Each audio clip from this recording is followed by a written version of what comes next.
کل مولانا افعال مقاربہ کی بحث ہم نے پڑھی تھی. افعال مقاربہ وہ افعال ہیں جن کو اس لیے وضع کیا گیا ہے تاکہ وہ دلالت کریں خبر کے فاعل کے قریب ہونے پر. تو اس میں یا تو خبر فاعل کو حاصل ہونے کے قریب ہے. اب یہ حاصل ہونے خبر جو فاعل کو حاصل ہوگی یا تو اس کی صرف امید ہوگی حاصل ہونے کی یا اس کا یقین ہوگا. اگر امید ہے تو اس کے لیے عصا آتا ہے مولانا, اور بتایا تھا یہ فعل جامد ہے, اس سے صرف ماضی استعمال ہوتا ہے مولانا. کیا صرف ماضی کے صیغے, اور عمل کے اندر یہ قاعدہ کی طرح ہے بھائی. تو یہ افعال ایک اسم چاہتے ہیں اور ایک خبر چاہتے ہیں. ان کا ایک اسم آئے گا اور خبر ان کی ہمیشہ فعل مضارع ہوگی, کبھی ان آئے گا اور کبھی ان نہیں آئے گا. تو عصا کے اندر ان آتا ہے ہمیشہ. قادر مثلا عصا زید ان یقوم, ہاں کبھی کبھی عصا قادہ کی طرح ہوتا ہے اور قادہ کے اندر خبر پر ان نہیں آتا, تو اس میں بھی کبھی کبھار ان نہیں آتا. اور قاعدہ جو ہے اس کے اندر وہ یقین پر دلالت کرتا ہے, یعنی خبر کا حاصل ہونا قریب ہے, اور یہ کیا ہے, امید نہیں ہے بلکہ کیا ہے, اس میں یقین ہے کہ قریب ہے حاصل ہو جائے بھائی اس کو. اور اس کی خبر بھی جو ہے فعل مضارع آئے گی لیکن بغیر ان کی آئے گی. اور کبھی کبھی اس میں بھی عصا کی طرح کیا آ جایا کرتا ہے, ان آ جاتا ہے. اور تیسری قسم وہ ہیں جو کسی فعل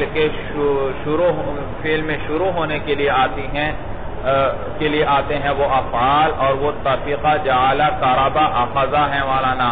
اور ان کا استعمال بھی قاعدہ کی طرح ہے, یعنی ان کی خبر پر بھی ان داخل نہیں ہوگا. ہاں کبھی آ بھی جائے گا, جیسے تفیقہ زید یکتب, اور اسی طرح اوشکا ہے مولانا, وہ بھی اسے قرب پر دلالت کے لیے آتا ہے بھائی. اصل لغوی معنی تو ہے اسرع, جلدی کے, لیکن یہ کیا ہے, یہاں پر یہ افعال مقاربہ صرف قرب پہ دلالت کے لیے یہ آتا ہے, شروع ہونے کے لیے. اور اس کا استعمال عصا اور قاعدہ کی طرح ہے. کیا معنی عصا اور قاعدہ کی طرح ہے, یعنی جیسے عصا میں کبھی عصا میں ان آتا ہے تو اس کی خبر پر بھی کیا آئے گا, ان آئے گا. اور جیسے قاعدہ کے اندر ان نہیں آتا تو کبھی اس کی خبر میں بھی ان نہیں آئے گا. تو دونوں طرح یہ استعمال ہوتا ہے. اس کے بعد مولانا دو فعل تعجب کے پڑے تھے جن کو وضع کیا گیا ہے انشاء تعجب کے لیے, تعجب کے انشاء کے لیے. اور دو صیغے ہیں, ایک ما افعلہ اور ایک افعل بھی, جیسے ما احسن زیدن اور احسن بھی زیدن. جی تو میں نے بتلایا تھا یہ ما جو ہے یہ ایو شیء کے معنی میں ہے, نکرہ استفہامیہ ہے بھئی, ما استفہامیہ ہے اور یہ نکرہ ہوتا ہے. اور احسن فعل ہے اور اس کے اندر ہوا ضمیر اس کا فاعل ہے جو کس کو راجع ہے, کیونکہ احسن زیدن فعل اپنے فاعل اور زیدن مفعول ہے.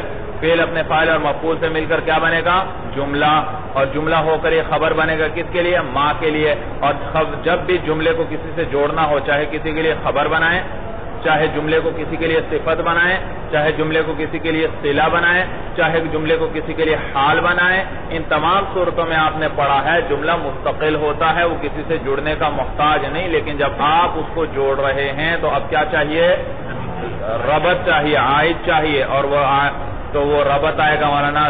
اور یہ عموماً کس کے ساتھ آئے گا, ضمیر کے ساتھ بھائی, ضمیر کے ساتھ ربط آئے گا. اور بھی صورتیں ہیں ربط دینے کی, اس میں فاعل آ جاتا, کبھی الاسلام آ جاتا ہے, اور کبھی مولانا بعینہ ہی اسی اسم کا تکرار ہو جاتا ہے وغیرہ, وہ آپ اگلی کتابوں میں پڑھیں گے. فی الحال یہ یاد رکھیں بس کہ ایک طریقہ یہ ہے, اور یہ اکثر ہے کہ ربط کس کے ذریعے دیا جائے گا, ضمیر کے ذریعے. تو یہاں بھی احسانہ کے اندر ہوا ضمیر ہے جو کس کو لوٹ رہی ہے, مبتدا ما کو, اور اس نے ربط دے دیا اور پھر یہ خبر ہوئی اس کے لیے, اور جملہ استفہامیہ انشائیہ ہوا ہوئے.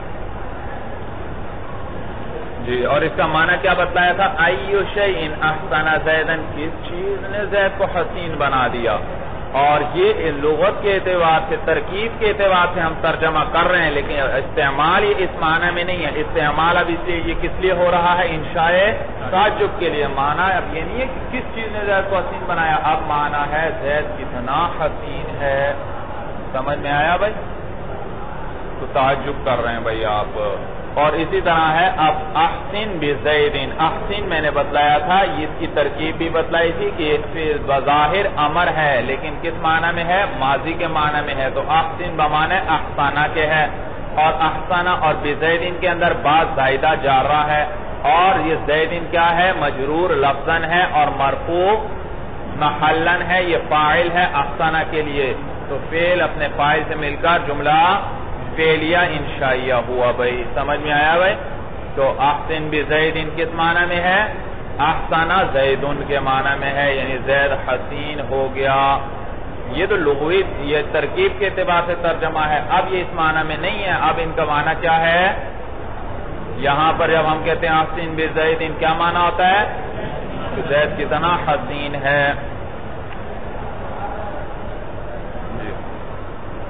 اور یہ بھی بتلایا تھا کہ یہ صرف انہی ابواب سے آئیں گے جن سے اس میں تفضیل کے صیغے آتے ہیں، اس لیے کہ اس میں تفضیل میں بھی افعال وزن تھا، یہاں پر بھی افعال یا افعل وزن ہے مولانا، تو یہاں ایک فا ہے، ایک عین ہے، ایک لام ہے، تو لہذا صیغے یہی دو ہیں، تو جس سے بھی بناؤ گے یہی دو صیغے لاؤ گے، تو اگر زائد کے بعد سے بناؤ گے تو پھر کیا ہوگا؟ آپ کو زوائد کو حذف کرنا پڑے گا، تو زوائد کو حذف کریں گے تو ہمیں پتہ ہی نہیں چلے گا کہ یہ ثلاثی مجرد کے باب سے آ رہا ہے یا ثلاثی مزید وغیرہ یا رباعی کے باب سے آ رہا ہے بھائی۔ تو باقیوں میں طریقہ بتلایا تھا کہ بھائی ما احسن زیدن ایک، اور اگر آپ کس سے بنانا چاہتے ہیں استخراج سے تو کیا کہیں گے؟ ما اشد استخراجن یا ما اشد استخراجہ، اور دوسرے طریقہ احسن بزیدن، اس کے اندر کیا طریقہ تھا؟ احسن بزیدن، زید کو ہٹا کر استخراج مصدر لگا دیں گے اور اس کے ساتھ زید کی ضمیر لگا دیں گے یا زید کا نام جو بھی آ جائے گا عبارت میں موقع محل کے مطابق بھائی، سمجھ میں آیا؟ تو کیا ہوگا؟ جی اشدد باستخراج زیدن، زید کا استخراج کتنا شدید ہے، کتنا زبردست ہے مولانا، کس استخراج میں نا مسئلہ نکالنا، تو زید کتنا تعجب ہو رہا ہے مولانا، زید کی استخراج پر تعجب ہو رہا ہے، سمجھ میں آیا بھائی؟ استخراج جانتے ہو کہ نہیں جانتے بھائی؟ مسئلہ نکالنا، مسئلہ جیسے مولانا فقہا کیا کرتے تھے، قرآن اور حدیث سے کیا کرتے ہیں؟ مسائل نکالتے ہیں، تو یہاں بھی وہی استخراج اس معنی میں کہ زید کتنے شدید استخراج والا ہے، کتنے زبردست استخراج والا ہے، سمجھ میں آیا معنی بھائی؟ جی، اور اس کے اندر تصرف نہیں کر سکتے مولانا، جو ترتیب ہے وہی برقرار رکھیں، ما احسن زیدن ہے تو یہی رہے گا، ما آئے گا، پھر احسن افعال وزن آئے گا اور اس کے بعد مفعول آئے گا، آپ آگے پیچھے نہیں کر سکتے، کوئی اور لفظ درمیان میں نہیں لا۔ ما افعل بھی، دوسرا کیا ہے؟ افعل بھی، تو بھی بعد میں ہی آ رہا ہے، اس کو مقدم نہیں کر سکتے، کوئی اور درمیان میں نہیں لا سکتے، یہی ترتیب رہے گی، تقدیم و تاخیر اور فصل نہیں لا سکتے۔ ہاں امام مازنی کیا فرماتے ہیں کہ ظرف کے ذریعے فصل لانا جائز ہے۔ اس کے بعد افعال مدہ اور ضم پڑھے تھے مولانا، مدہ کے بھی دو افعال ہیں، ضم کے بھی دو افعال ہیں، مدہ کے کون سے ہیں؟ نعمہ اور حبذا، اور ضم کے بیفا اور صاحب، یہ ساروں کا استعمال تقریباً ایک جیسا ہے۔ نعمہ کے بارے میں بتلایا تھا کہ نعمہ جو ہے اس کا فاعل ہمیشہ معرف باللام آئے گا، نعم الرجل، اور آگے کیا آئے گا؟ زیدن، یہ زید کیا کہلائے گا؟ مخصوص بالمدہ، تو نعم الرجل میں الرجل فاعل اور زیدن اس کا مخصوص بالمدہ کہلائے گا، اور ترکیب میں نے بتلائی تھی، کیا ترکیب ہوگی؟ نعمہ فعل افعال مدہ، الرجل اس کا فاعل، فعل اپنے فاعل سے مل کر جملہ فعلیہ ہو کر یہ خبر مقدم، اور زید اس کا مبتدا مؤخر۔ یا مولانا دو ترکیبیں کر دو جملے بنا لیں ان کو، یہ تو ہم نے ایک جملہ بنایا، نعم الرجل الگ جملہ ہو جائے گا، اور زید کے لیے مبتدا محذوف نکال لیں، کیا بن جائے گا؟ ہوا زیدن، تو ہوا زیدن الگ جملہ ہوا مبتدا خبر، اور یہ الگ جملہ ہوا بھائی۔ تو مولانا نعمہ کا فاعل ہمیشہ معرف باللام ہوگا یا وہ مضاف ہوگا کس کی طرف؟ معرف باللام کی طرف، جیسے نعمہ غلام الرجل زیدن۔ اور کبھی کبھار بتلایا تھا اس کا فاعل ضمیر ہوتی ہے، ضمیر مبہم اس کے اندر، اور چونکہ وہ مبہم ہوتی ہے لہذا اس کی تمیز نکرہ منصوبہ کے ساتھ لانا ضروری ہے. تمیز کی نکرہ منصوبہ آئے گی یا ما کے ساتھ کبھی کبھی تمیز لاتے ہیں, جیسے نعمہ, اس کے اندر ہوا ضمیر مبہم ممیز, تو آگے نعمہ رجلن, وہ رجلن اس کی کیا بن جائے گی؟ تمیز بن جائے گی. تو نعمہ فعل از افعال مدح اور ہوا ضمیر اس کے اندر مبہم ممیز, اور رجلان اس کے منصوب لفظاً تمیز, مبہم ممیز اپنی تمیز کے ساتھ مل کر نعمہ کے لیے فاعل, اور باقی ترکیب پھر اسی طرح. بھائی سمجھ میں آئی بات بھائی؟ اور کبھی کبھار یہ نکرہ کے بجائے ما تمیز آتی ہے, نعمہ ہیا, تو نعمہ اور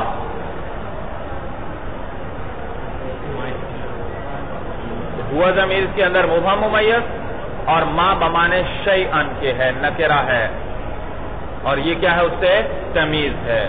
تو مبہم ممیز اپنی تمیز سے مل کر نعمہ کا فاعل, باقی ترکیب اسی طرح. ہیا آگے مخصوص بالمدح ہے مولانا, ہیا کیا ہے؟ مخصوص بالمدح ہے. اچھا جی, اس کے بعد حبذا دوسرا تھا. حبذا میں بتلایا تھا کہ حبا فعل مدح ہے اور ذا اس کے ساتھ فاعل ہے, اور یہ ذا ہمیشہ اس کے ساتھ آئے گا, اور ہمیشہ جی سمجھ میں ہے, ہمیشہ آئے گا, ہمیشہ آئے گا, سمجھ میں آیا بھائی؟ اور یہ بھی بتلایا تھا کہ مخصوص بالمدح سے پہلے یا مخصوص بالمدح کے بعد تمیز یا مولانا حال کا لانا بھی جائز, جیسے حبذا رجلن زیدن, تو تمیز لائے مولانا مخصوص بالمدح سے پہلے یا بعد میں لے آؤ, حبذا زیدن رجلن, یا مولانا حال لے آؤ پہلے, حبذا راکبن زیدن, یا حال لے آؤ بعد میں, حبذا زیدن راکبن. سمجھ میں آ رہی ہے ترکیب بھائی؟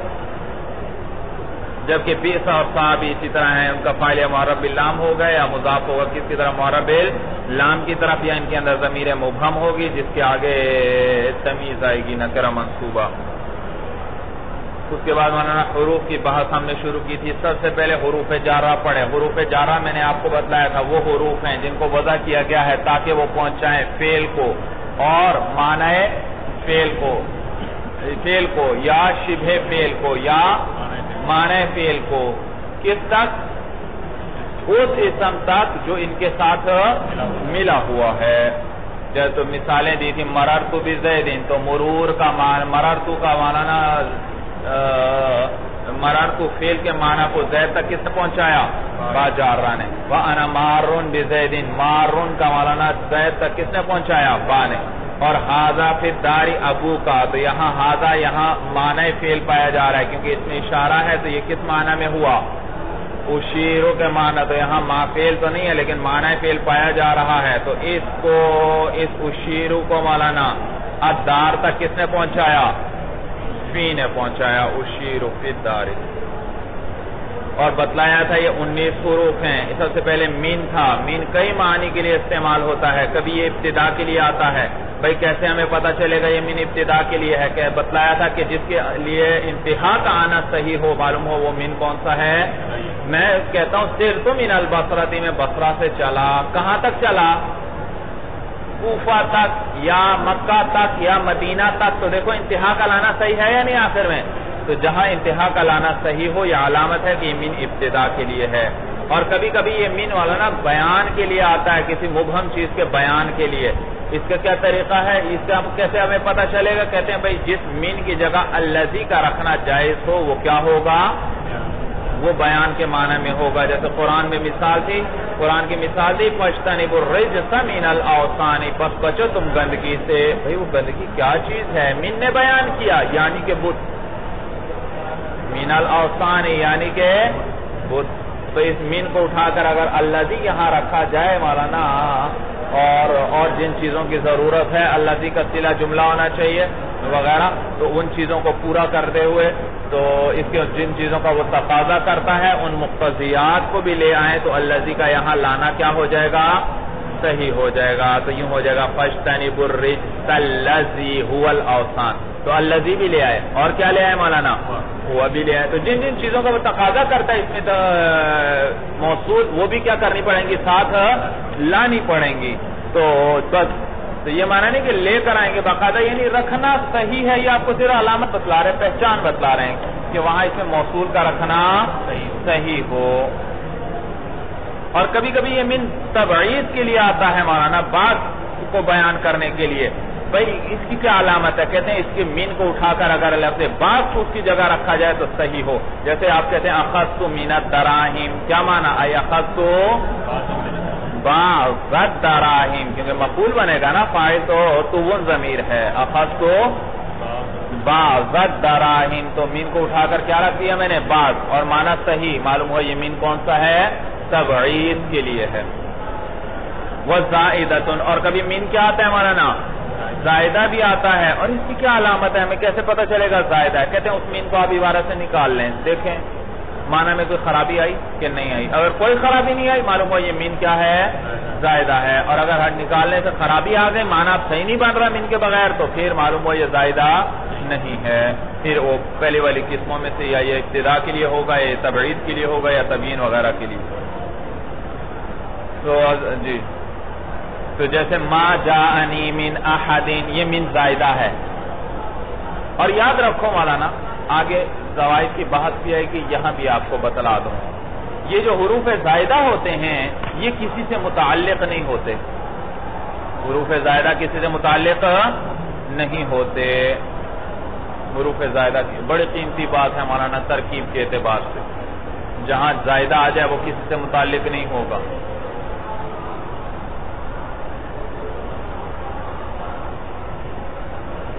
تو دیکھا ما جاءنی من احد، یہ من کون سا ہے مولانا؟ زائدہ ہے. تو اصل میں کیا بنا ہے؟ عبارت اصل میں کیا ہے؟ ما جاءنی احد. معلوم ہوا یہ احد، من احد میں من جارہ زائدہ اور احد مجرور لفظاً، لیکن معنی کے اعتبار سے ابھی ہم نے کیا بنایا؟ من کو نکال کر ما جاءنی احد کیا بنایا تھا؟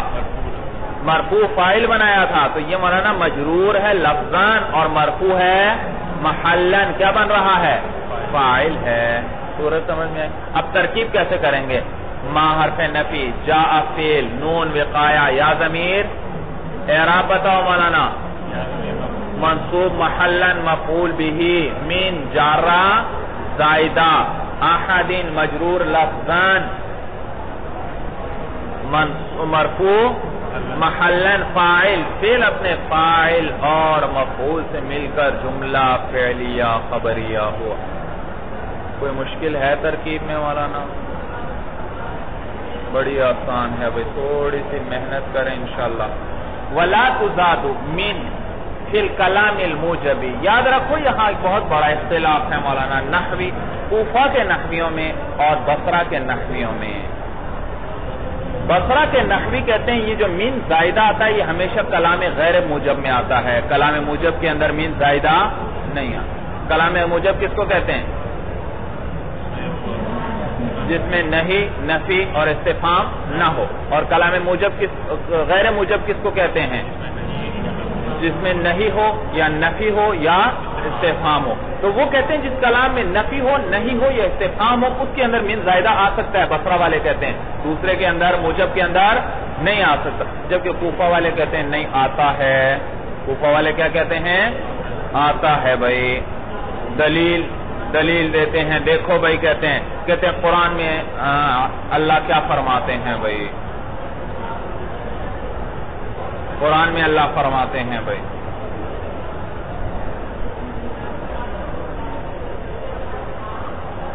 قرآن میں اللہ فرماتے ان اللہ یغفر الذنوب جمیعا، یقیناً اللہ تمام گناہوں کو بخشنے والے، بخش دیتے ہیں. یقیناً اللہ جس کے لیے چاہیں اس کے تمام گناہوں کو کیا کر دیتے ہیں؟ بخش دیتے ہیں. تو یہاں سے کیا معلوم ہوا؟ بعض گناہوں کو بخشتے ہیں یا تمام گناہوں کو بخشتے ہیں؟ جس کے لیے چاہیں اللہ کیا کر دیتے ہیں؟ تمام گناہوں کو بخش دیتے ہیں. اللہ سے کوئی پوچھ نہیں سکتا مولانا. سمجھ میں آیا بھائی؟ تو تو کہتے ہیں دیکھو ایک یہ آیت ہے جس میں آ رہا ہے ذکر کہ اللہ تمام گناہوں کو بخش دیتے ہیں، اور دوسری جگہ آتا ہے قرآن کے اندر یغفر لکم من ذنوبکم، کیا آیا؟ یغفر لکم من ذنوبکم، بخش دیں گے تمہارے لیے تمہارے گناہوں کو. یہ من آ رہا ہے، اور من یہاں تبعیض کے لیے ہو سکتا ہے مولانا. کیا معنی؟ تمہارے بعض گناہوں کو بخش دیں گے. تو آیتوں میں ٹکراؤ آ گیا. ایک آیت سے پتہ چل رہا ہے کہ سارے گناہ بخش دیں گے، دوسری سے پتہ چل رہا ہے بعض کو بخش دیں گے. تو یہ تو مولانا ایک میں سارے کا ذکر ہے، ایک میں بعض کا ذکر ہے. یہ تو دونوں مخالف آپس میں کیا ہے مولانا؟ اختلاف آ گیا بھائی. ایک آیت کا معنی سے ایک آیت سے کیا ثابت ہوا؟ تمام گناہ کو بخش دیں گے. دوسری سے کیا ثابت ہوا؟ بعض کو. لہذا اور تو اب یہاں پر لازمی بات ہے، اس اختلاف سے بچنے کے لیے ہمیں کیا کرنا پڑے گا؟ یمین کو زائدہ ماننا پڑے گا. اور چیزیں لے لیں.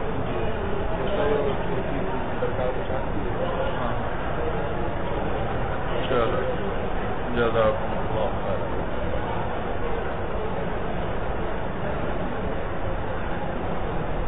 تو لازمی بات ہے مولانا، اب اختلاف کو دور کرنے کے لیے ہمیں کیا کرنا پڑے گا؟ دونوں آیتوں کا معنی ایک جیسا کرنا پڑے گا. اور ایک جیسا کرنے کے لیے کیا ضروری ہے کہ اب ایک اس مین کو تبعیضیہ نہ بنائے، زائدہ بنا دیں. کیا بنا دیں؟ جب زائدہ بنا دیا تو مولانا اب کیا مانا؟ یغفر لکم ذنوبکم، اللہ تمہارے لیے گناہوں کو بخش دیں گے، یعنی سارے گناہوں کو. اب مولانا اس کا معنی بھی تھا سارے گناہوں کو بخش دیں گے، اس کا معنی بھی کیا بن گیا؟ سارے گناہوں کو بخش دیں گے. اب معنی ٹھیک ہو گیا. بات سمجھ میں آئی؟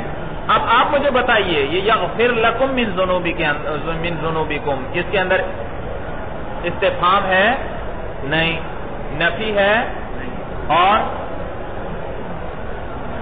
نہیں ہے یہ؟ نہیں. تو دیکھو یہ کلام موجب ہوا یا غیر موجب ہوا؟ تو کلام موجب ہوا، اور کلام موجب میں من زائدہ آ گیا. کلام موجب میں کیا ہے؟ من. یہ کوفہ والوں کی دلیل ہے. کوفہ والے کہتے ہیں دیکھا یہ یغفر لکم من ذنوبکم یہ کلام موجب ہے، اور اس کے اندر من زائدہ آیا، معلوم ہوا کلام غیر موجب نہیں. موجب کے اندر بھی کیا آ سکتا ہے؟ ہاں. تو صرف غیر موجب میں نہیں من زائدہ آتا بلکہ موجب میں بھی آتا ہے. نیز عرب کا ایک اور قول بھی ہے. کیا عرب کہتے ہیں قد کان من مطر، قد کان من مطر. بارش کے بارے میں پوچھا کسی سے، پوچھیں تو وہ کیا کہتا ہے؟ بارش بھئی آپ کے علاقے میں بارش ہوئی یا نہیں؟ وہ کیا کہتا ہے؟ بارش ہوئی تھی. وہ جواب میں کہے گا قد کان من مطر، بارش ہوئی تھی. قد کان من. اب بتائیے یہ اس میں نفی ہے؟ قد کان من مطر میں نہیں ہے. استفہام ہے اور من زائدہ ہے. اے قد کان من مطر، کیا معنی؟ اے قد کان مطر، اے ثبت مطر. یہ کانا کون سا ہے؟ تامہ. اور کانا تامہ صرف کس کو چاہتا ہے؟ فاعل کو چاہتا ہے. تو قد کان مطر، تو یہ من زائدہ ہے، اور مطر مجرور لفظاً ہے لیکن مرفوع محلاً. کانا کے لیے کیا ہے؟ فاعل ہے بھائی، فاعل. بات سب کو سمجھ میں آ رہی ہے؟ آپ دیکھو اس میں بھی من زائدہ آ گیا. کیا آ گیا؟ من زائدہ آ گیا، اور یہ کلام موجب ہے. تو کوفہ والے کہتے ہیں دیکھا قرآن سے بھی دلیل دی انہوں نے مولانا، عرب کے کلام سے بھی دلیل دے دی مولانا کہ من کلام موجب کے اندر کیا ہوتا ہے؟ زائدہ آتا ہے. کلام موجب میں بھی زائدہ آتا ہے. بصرہ والے نحوی اس کا جواب یہ دیتے ہیں مولانا، کہتے ہیں جو آپ نے آیت ذکر کی کہ ایک آیت میں تمام گناہوں کی مغفرت کا ذکر ہے اور ایک میں بعض کی مغفرت کا ذکر ماننا پڑتا ہے اگر من کو زائدہ نہ مانے. وہ کہتے ہیں بھئی نہیں، ایک آیت میں تمام کا ہی ذکر ہے اور ایک میں بعض کا ہی ذکر ہے. ایک میں تمام گناہوں کی مغفرت کا ذکر ہے اور دوسری میں پھر اس پہ بھئی یہ تو ٹکراؤ آیا. کہتے ہیں نہیں ٹکراؤ پھر بھی نہیں آیا. ایک آیت ہے امت محمدیہ صلی اللہ علیہ وسلم کی جو امت ہے ان کے بارے میں ہے، اور دوسرے جی دوسرا حضرت نوح علیہ السلام کی امت کے بارے میں. تو حضور کی امت سے اللہ فرما رہے ہیں کہ اللہ چاہے تو تمام گناہوں کو تمہارے بخش دیں, اور نوح علیہ السلام کی امت سے فرمایا کیا کہ چاہیں تو بعض گناہوں کو تمہارے کیا کر دیں, بخش دیں. تو اب تو کوئی ٹکراؤ نہیں بھائی, وہ یہ آیت اس کا محل ہی الگ ہے, یہ امت محمدیہ کے بارے میں ہے, اور اس کا محل ہی الگ ہے, وہ کس کے بارے میں, امت نوح علیہ السلام کے بارے میں ہے. تو اب کوئی ٹکراؤ رہا نہیں. یہ ٹکراؤ تو اس وقت تھا کہ اگر دونوں کو امت محمدیہ کے بارے میں بنایا جائے یا دونوں کو حضرت نوح علیہ السلام کی امت کے بارے میں بنایا جائے, پھر کیا ہو سکتا تھا, ٹکراؤ ہو سکتا. پورا سمجھ میں آ گئے. تو لہٰذا وہ کہتے ہیں یہ من تبعیضیہ ہی ہے اور یہ من زائدہ نہیں ہے. معلوم ہوا آپ کے دعویٰ صحیح, معلوم ہوا کلام موجب کے اندر من زائدہ نہیں آتا, یہ من زائدہ نہیں ہے بلکہ یہ من کون سا ہے, تبعیضیہ ہے. اور یہ خطاب کس کے بارے میں یہ بات چل رہی ہے, حضرت نوح علیہ السلام کی. اور یہ جو کلام عرب آپ نے ذکر کیا, قد کان من مطر, یہ آپ کہہ رہے ہیں کلام موجب میں من زائدہ ہے. کہتے ہیں بھائی یہ من بھی زائدہ نہیں, یہ من تبعیضیہ ہے. من کیا ہے, کیا معنی, کچھ بارش ہوئی تھی, یہ معنی نہیں بارش ہوئی, کیا معنی, کچھ بارش. قد کان بعض مطرین, کیا ہوئی تھی, کچھ بارش ہوئی تھی. یا یہ من بیان کے لیے ہے, بیان کر رہا ہے, کچھ ہوئی تھی. کیا معنی, قد کان شیء, کیا ہوئی تھی, من مطرین یعنی کہ بارش, یعنی کہ بارش. تو یہ من بیان کے لیے ہے مولانا. سمجھ میں آیا بھائی؟ اس پر آپ کو اشکال ہوگا کہ من تو کانا کا فائل کیا ہو جائے گا, شیئن, شیئن بھائی کیا فائل بنے گا, شیئن مولانا, معذوف نکال لیں. تو اس پہ اشکال ہوگا کہ من تبعیضیہ کے بارے میں آپ نے بتایا تھا, من تبعیضیہ وہ ہوتا ہے جس کو اٹھا کر الذی کا رکھنا صحیح ہو, اور یہاں پر تو الذی کا رکھنا صحیح نہیں, کیونکہ جو شیئن آپ نے نکالا ہے وہ نکرہ ہے, اور الذی اس میں موصول جو ہے وہ معرفہ ہے. تو نکرہ کا بیان معرفہ کے ساتھ نہیں ہو سکتا. صورت سمجھ میں آ گئی. تو یہ اس کے لیے صفت وغیرہ نہیں بن سکتا. تو جواب یہ مولانا کہ اس میں نے بتلایا تھا کہ اس میں موصول صرف الذی کو اٹھا کر رکھنا کافی نہیں, الذی جن چیزوں کا تقاضا کرتا ہے وہ بھی ساری ساتھ لے آؤ تو پھر رکھنا صحیح ہو جائے. سمجھ میں آیا؟ تو اب اگر یہاں ہم کر دیں الشیء, اب من کی جگہ الذی رکھنا صحیح ہو جائے گا. قد کان الشیء الذی ہوا مطر, کوئی چیز ہوئی تھی, ایک چیز ہوئی تھی, وہ چیز ہوئی تھی, کیا مولانا, مطر, یعنی کہ الذی ہوا مطر, جو بارش تھی. تو یہ تبیین والا بیان. تو بس ایک دو تیسرا جواب بھی ایک سن لیں. کہتے ہیں یہ مبنی بر حکایت ہے. یہ من کیا ہے, مبنی بر حکایت ہے. کیسے, سوال کیا کسی نے, سوال کیا مولانا, سوال کیا کیا بھائی کہ حل کان من مطر, کسی نے دوسرے سے کیا سوال کیا, حل کان من مطر, کیا بارش ہوئی. اور یہ حل کیا ہے, استفہام, اور استفہام کے اندر یہ جو من آ رہا ہے یہ من زائدہ ہے, اور من زائدہ کس میں آ رہا ہے, کلام غیر موجب کے اندر آ رہا ہے, کیونکہ کیا ہے, حل کان من مطر کیا ہے, استفہام, اور استفہام کیا ہے, کلام غیر. تو کلام غیر موجب کے اندر من زائدہ آ رہا ہے, اور کلام غیر موجب میں آتا بھی ہے, اس میں کوئی ایسی بات نہیں ہے. تو چونکہ اس کے جواب میں کہا گیا قد کان, جواب دینا تھا, تو جواب کو سوال کے مطابق کر دیا گیا. سوال میں من زائدہ تھا تو جواب میں بھی کیا کر دیا گیا, من زائدہ کر دیا گیا, اگرچہ ویسے کیا نہیں جاتا. تو کتنے جواب ہوئے مولانا, 3 جواب دیے. اول کیا, یہ من کس کے لیے ہے, تبعیض کے لیے. ثانی کیا, تبیین کے لیے ہے, بیان کے لیے. ثالث کیا, یہ مبنی بر حکایت ہے. اس سوال کے یہ جواب واقع ہوا, اور اس سوال میں من زائدہ تھا تو جواب میں بھی کیا لے آئے, من زائدہ لے آئے. اسی لیے کہتے ہیں مولانا وَلَا تُزَادُ مِن، اور من کو زیادہ نہیں کیا جاتا فی الکلام الموجب، کلام موجب کے اندر، خلافاً للکوفیین، بخلاف کس کے؟ کوفیوں کے. وَأَمَّا قَوْلُهُمْ قَدْ كَانَ مِن مَطَرٍ وَشِبْهُهُ فَمُتَأَوَّلٌ، باقی عربوں کا یہ قول قَدْ كَانَ مِن مَطَرٍ، یہ قول وَشِبْهُهُ، اور اس کے جو مشابہ اور اقوال ہیں فَمُتَأَوَّلٌ، ان میں تعویل کی گئی ہے بھائی. ان میں کیا کی گئی ہے؟ جیسے ابھی میں نے بتلایا مولانا، وہ آیت میں کیا تعویل کی گئی کہ ایک آیت امت محمدیہ کے بارے میں ہے اور ایک امت نوح علیہ، اور دوسرا مولانا اس کے اندر 3 تعویلات میں نے بتلائی، یہ من تبعیض کے لیے یا من بیان کے لیے یا یہ مبنی پر حکایت ہے. وَإِلَا، اس کے بعد من کے بعد الہ یا مولانا وہی حروف جارہ میں سے وہی الانتہاء الغایتی، یہ انتہاء مسافت کے لیے آتا ہے، کما مرہ جیسے کہ گزرا بھائی.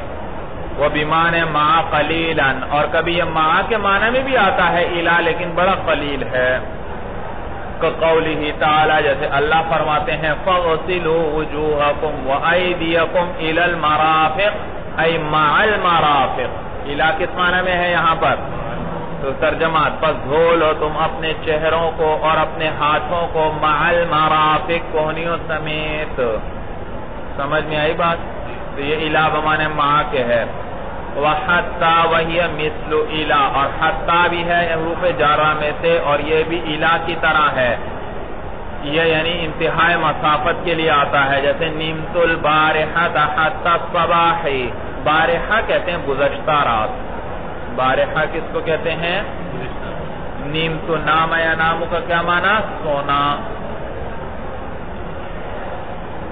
نمت البارحۃ میں گزشتہ رات سویا، حتی الصباح صبح تک بھئی. تو حتی کس معنی میں ہے بھئی؟ انتہائی مسافت کے لیے آیا بھئی. وَبِمَانَ مَعَ كَثِيرًا، اور یہ بھی مع کے معنی میں آتا ہے اور بڑا کثیر ہے بھئی. مع کے معنی میں آنا بھئی الہ بھی آتا ہے انتہائی مسافت کے لیے، حتی بھی آتا ہے کس لیے؟ انتہائی، اور الہ بھی بمعنی مع کے آتا ہے اور حتی بھی بمعنی مع کے آتا ہے، لیکن الہ آتا ہے مع کے معنی میں قلیل اور حتی آتا ہے مع کے معنی میں کثیر. نحو قدم الحاج حتی المشاتی، حاجی آ گئے یہاں تک کہ پیدل بھی، پیادہ بھی آ گئے. حاجی 2 قسم پر تھے، کچھ سوار تھے اور کچھ پیدل تھے. تو کہتے ہیں سوار تو آ گئے یہاں تک کہ پیدل جو ہیں وہ بھی آ گئے بھائی.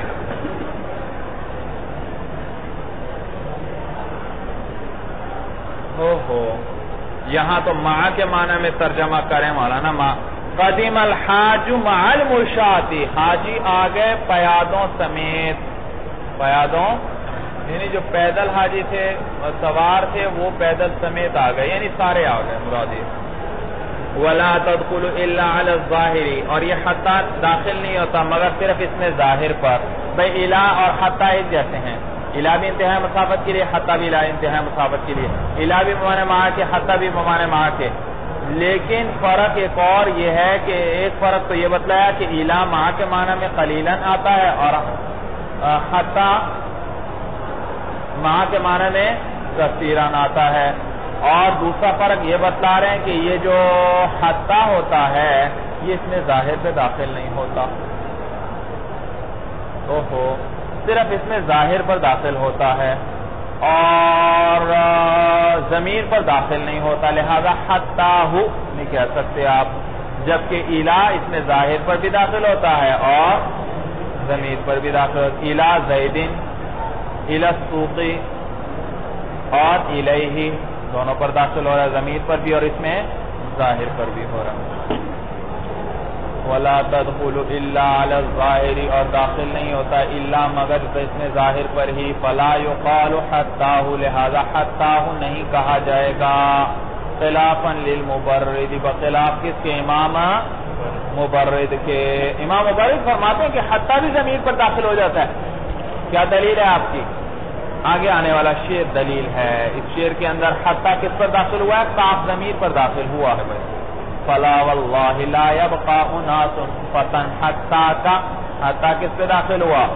ضمیر پر، حتی کا. تو یہ ضمیر پہ داخل ہو رہا ہے مولانا. وہ کہتے ہیں دیکھا آپ نے کہا ضمیر پہ داخل نہیں ہوتا ہے, ہم نے عرب کا شعر پیش کر دیا مولانا جس میں انہوں نے ضمیر پہ داخل کیا. مصنف اس کا جواب دیں گے کہ یہ شاذ ہے. یہ کیا ہے؟ بہت نادر آیا مولانا, ایک آدھ دو دفعہ ایک چیز آنے سے کوئی ضابطہ نہیں بن جایا کرتی, ہمیں عام چاہیے, عام استعمال میں ایسا نہیں.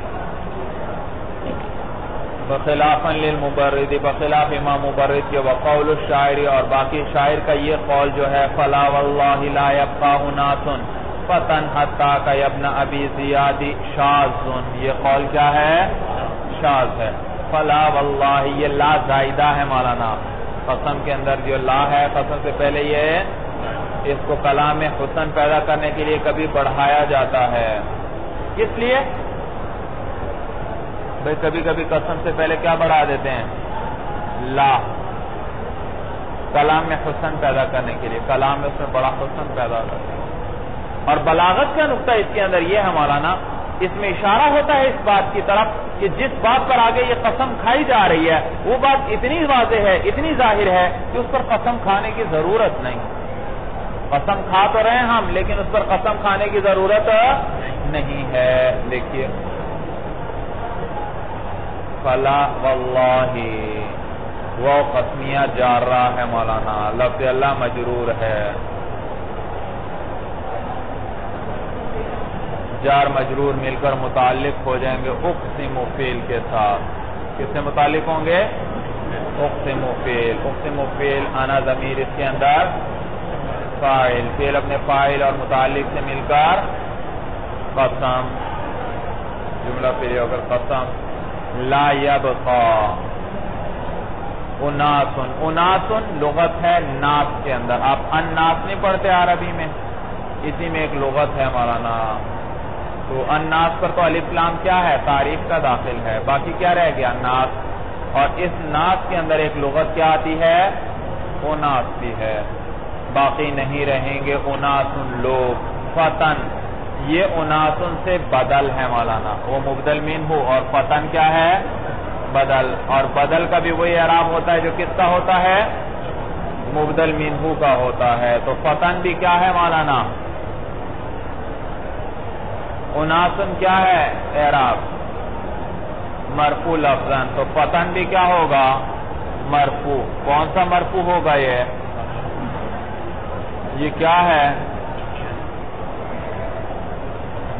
مبنی ہے, معرب ہے, معرب ہے, اور معرب ہے تو پھر وہ 9 قسموں میں سے کون سی قسم ہے؟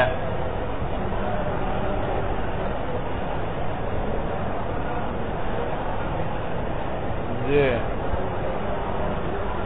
ہاں شاباش, یہ اس میں مقصور ہے مولانا. کیا ہے اس میں مقصور؟ بھائی اس میں مقصور کس کو کہتے ہیں؟ جس کے آخر میں الف آئے. یہ الف کبھی لفظوں میں ہوگا, کبھی تقدیراً ہوگا. یہاں تقدیراً الف موجود, الف تو یہاں پر تقدیراً اصل میں تھا فتیون. کیا تھا؟ فتیون. پھر یہاں پر یا متحرک ما قبل فتحہ تھا, اس کو کس سے بدل دیا؟ الف سے بدل دیا. کیا بنا؟ فتان بن گیا, فتان. پھر اجتماع ساکنین یا تنوین کے اندر اور الف کے اندر, تو کس کو گرا دیا؟ کیا رہ گیا؟ فتان. تو الف گرا ہے التقاء ساکنین سے, تو تقدیراً یہاں موجود ہے. سمجھ میں آیا بھائی؟ تقدیراً یہاں موجود. تو یہ مرفوع ہے تقدیراً مولانا, مرفوع تقدیراً ہے.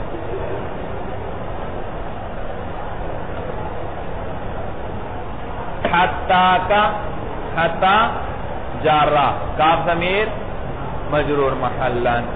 یبن ابی زیادی, یا حرف ندا, اور منادا آگے آ رہا ہے. اور منادا آپ نے پڑھا تھا مضاف یا مشابہ مضاف ہو تو کیا ہوا کرتا ہے؟ منصوب ہوا کرتا ہے. تو یہ بھی ابنا بھی کیا ہے مولانا؟ منصوب اسی لیے ہے کیونکہ اس کی اضافت ہو رہی ہے. یا ابن ابی زیاد, اے ابی زیاد کے بیٹے. لا یبقى اناس, قسم ہے خدا کی, لا یبقى اناس, لوگ باقی نہیں رہیں گے. فتن نوجوان, نوجوان بھی باقی نہیں رہیں گے حتیٰ کا یہاں تک کہ تو بھی باقی نہیں رہے گا اے ابن ابی زیاد بھائی. سمجھ میں آیا بھائی؟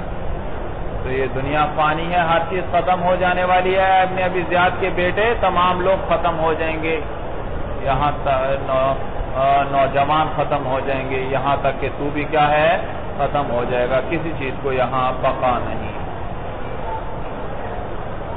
تو بہرحال محل استشہاد حتیٰ کا تھا، یہاں پر حتیٰ کا ضمیر پہ داخل ہوا اور بتلایا شاذ شاذ ہے. وہ فی اور مولانا چوتھا حروف جارہ میں سے فی ہے، وہی الظرفیت. یہ کس لیے آتا ہے مولانا؟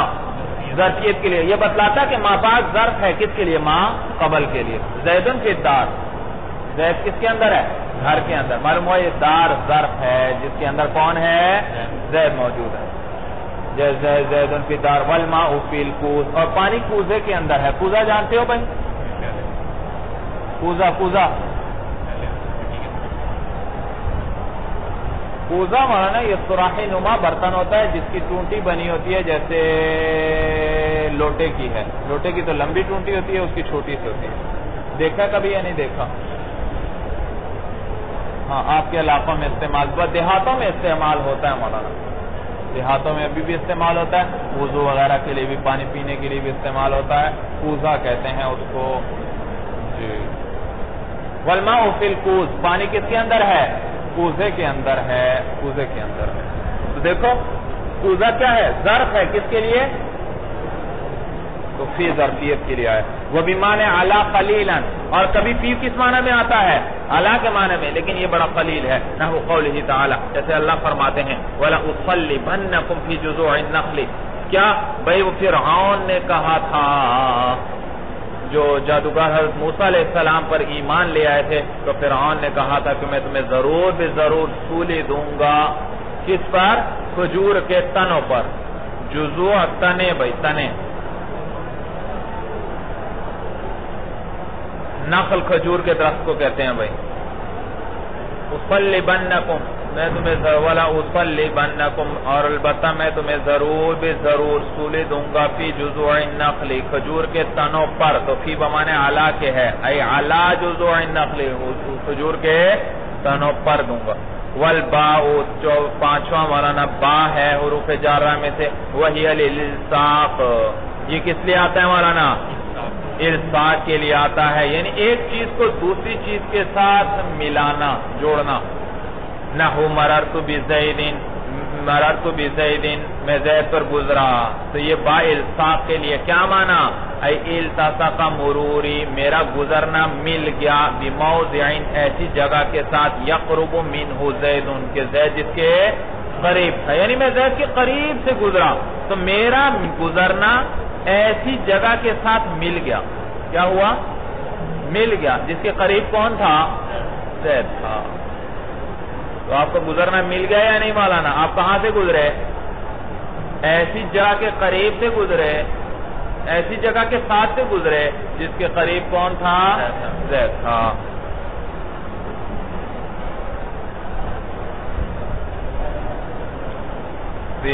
کے لیے آتا ہے وَلِلْإِسْتِعَانَةِ، اور کبھی مولانا با استعانت کے لیے بھی آتا ہے، مدد کے لیے. كَتَبْتُ بِالْقَلَمِ، میں نے قلم کی مدد سے لکھا. یہ مدد کا معنی کس نے ادا کیا؟ با نے. یہ مدد کے لیے آیا. وَقَدْ يَكُونُ لِلتَّعْلِيلِ، اور کبھی کبھار کس لیے آتا ہے مولانا؟ تعلیل، کسی چیز کی علت بیان کرنے کے لیے با لائی جاتی ہے. قولہ تعالی، جیسے اللہ فرماتے ہیں انکم ظلمتم انفسکم باتخاذکم العجل.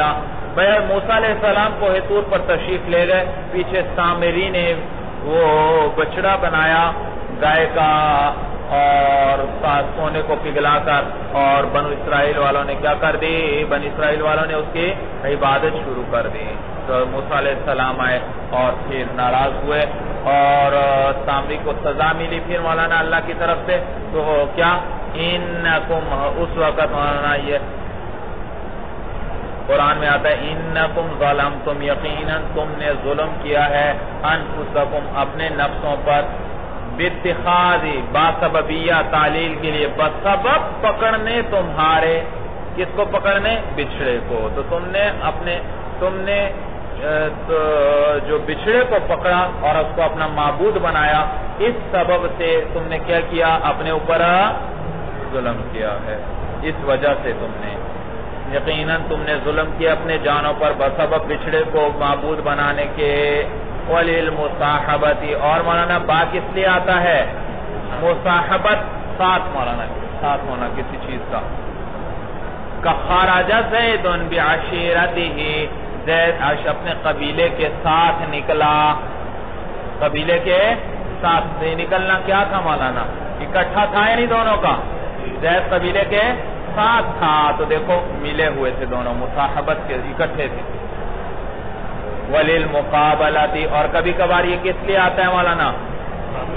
مقابلے کے لیے بھی آتا ہے. با تبعتها سب سے زیادہ استعمال ہونے والا حروف جارہ میں سے یہ با ہے مولانا. وہ بہت سے معنی کے لیے آتا ہے بھائی، چند ایک انہوں نے ذکر کیے ہیں. وَلِلْمُقَابَلَةِ اور کبھی کبھی با مقابلے کے لیے بھی آتا ہے، جیسے بِعْتُهَا ذَا بِذَاكَ. بھائی آپ کیا کہتے ہیں؟ آپ نے کتاب البیوع پڑھی ہوگی اور بیوع کے اندر ایک ضابطہ پڑھا ہوگا کہ جس پر با داخل ہو وہ کیا ہوگی؟ ثمن. اشتریت الکتاب بالقلم، کتاب کو میں نے قلم کے مقابلے میں خریدا، یعنی قلم دیا اور کیا لے لی؟ اب مولانا دیکھو ایک طرف قلم ہے ایک طرف کتاب ہے، اب اس میں ثمن کون ہے مبیعہ کون ہے؟ آپ کو کیسے پتا چلے گا؟ ہاں جس پر با داخل ہو وہ ثمن اور دوسرا کیا ہے؟ مبیعہ. تو یہاں پر کتاب مبیعہ اور قلم پر با داخل ہوئی تو قلم کیا ہے؟ ثمن ہے. معلوم ہوا آپ نے قلم دے کر کیا خریدا ہے؟ کتاب خریدی ہے. تو دیکھو یہ میں نے قلم کے مقابلے میں کیا خریدی؟ کے بدلے میں. کبیعت ھذا بذاک میں نے بیچا اس چیز کو اس چیز کے بدلے میں. وللتعدیۃ اور کبھی مولانا تعدیہ کے لیے آتی ہے، متعدی بنانے کے لیے با آتی ہے. ذهبت کا کیا معنی؟ میں گیا. اور ذهبت بزید میں زید کو لے گیا، تو یہ متعدی بنانے کے لیے بھی کبھی کیا لے آتے ہیں؟ با لے آتے ہیں. کا ذهبت بزید میں زید کو لے گیا. وللظرفیۃ اور کبھی کس لیے آتی ہے بھائی؟ با ظرفیت یعنی فی کے معنی میں بھی آتی ہے. جلست بالمسجد ای فی المسجد میں مسجد میں بیٹھا. وزائدۃ اچھا. وہ کبھی کبھار یہ کیا آتی ہے مولانا؟ زائدہ آتی ہے. قیاسا بھائی زائدہ کہاں آئے گی؟ بھائی یاد رکھو دو جگہ ہیں اس کے آنے کی زائدہ. ایک وہ جگہ ہے جو قیاسی ہیں، آپ بھی قیاس کرتے ہوئے آپ بھی اس کے مطابق زائدہ لا سکتے ہیں ان جگہوں پر. اور کچھ سماعی ہیں کہ آپ ان پر قیاس کرتے ہوئے آپ اس طرح زائدہ نہیں لا سکتے. تو پہلے قیاسی جگہیں بتا رہے ہیں. زائدہ آئے گی قیاساً قیاسی طور پر فی خبر نفی. کس کی خبر ہے مولانا؟ نفی کی خبر مولانا. جیسے ما زید بقائم آپ پڑھتے ہیں مولانا، ما زید بقائم زید کھڑا نہیں. لیس زید بقائم زید کھڑا نہیں. تو کیا ترکیب کریں گے؟ یہ با کون سی ہے؟ یہ جو خبر میں آ رہی ہے نفی کی خبر میں یہ با کون سی ہے؟ زائدہ. اور زائدہ کے بارے میں میں نے آپ کو کیا بتلایا تھا؟ یہ کس سے متعلق نہیں. اب ترکیب کرو. لیس زید بقائم، لیس حروف و حرف فعل افعال ناقصہ. آگے زید مرفوع لفظاً اس کا اسم با جارہ. قائمین مجرور لفظاً اور منصوب محلن، کیونکہ لیسا کی خبر کیا ہوتی ہے؟ منصوب محلن لیسا کی خبر. تو لیسا اپنے اسم اور خبر سے مل کر جملہ فعلیہ اور خبریہ ہوا. پورا سمجھ میں آ گئی؟ وسماعاً فی اچھا کدھر گیا؟ نحو ما زید بقائم. تو یہ نفی کی خبر میں جو پائی. اب آپ بھی کوئی خبر دینا چاہتے ہیں نفی کے ساتھ، ما کے ساتھ، لیسا کے ساتھ، تو آپ بھی کیا کر سکتے ہیں مولانا؟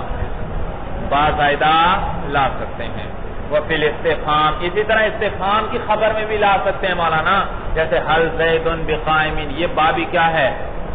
زائدہ. استفہام کی خبر میں اور نفی کی خبر میں با زائدہ لا سکتے ہیں آپ بھائی. وسماعاً اور سماعاً کچھ جگہ ہیں سماع پر موقوف ہے، زائدہ ان میں آئے گا. فی المرفوع اب یہ سماع پر وہ کون سی جگہ ہے؟ کہتے ہیں کبھی مرفوع کی جگہ پہ آئے گا با، کبھی منصوب پر آئے گا مولانا. مرفوع کی جگہ مرفوع میں جیسے فی المرفوع نحو بحسبک زید یہ با جارہ زائدہ ہے مولانا. با جارہ زائدہ ہے، تو اصل میں ہے حسبک زید، حسبک مضاف مضاف الیہ مل کر مبتدا اور زید اس کی خبر. صورت سمجھ میں آ رہی ہے؟ با جارہ زیدہ حسب مجرور لفظان مضاف، کاف مجرور محلن مضافن الیہ، مضاف مضاف الیہ مل کر مجرور لفظان اور مرفوع محلن مبتدا، زیدن اس کی خبر. تو دیکھو یہ مرفوع پر با داخل ہوئی کیونکہ مرفوع ہے نا مبتدا، اور یہ اب آپ نہیں کر سکتے، آپ کسی مبتدا پر بانی زائدہ لا سکتے، قیاب استماع پر موقوف ہے. عربوں سے ہم نے اس طرح سنا ہے.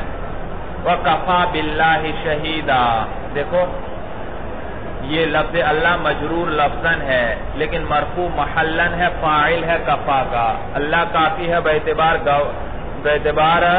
گواہ کے. تو کفا باللہ خود بتلا رہے ہیں یہ با زائدہ ہے، اے کفا اللہ، اے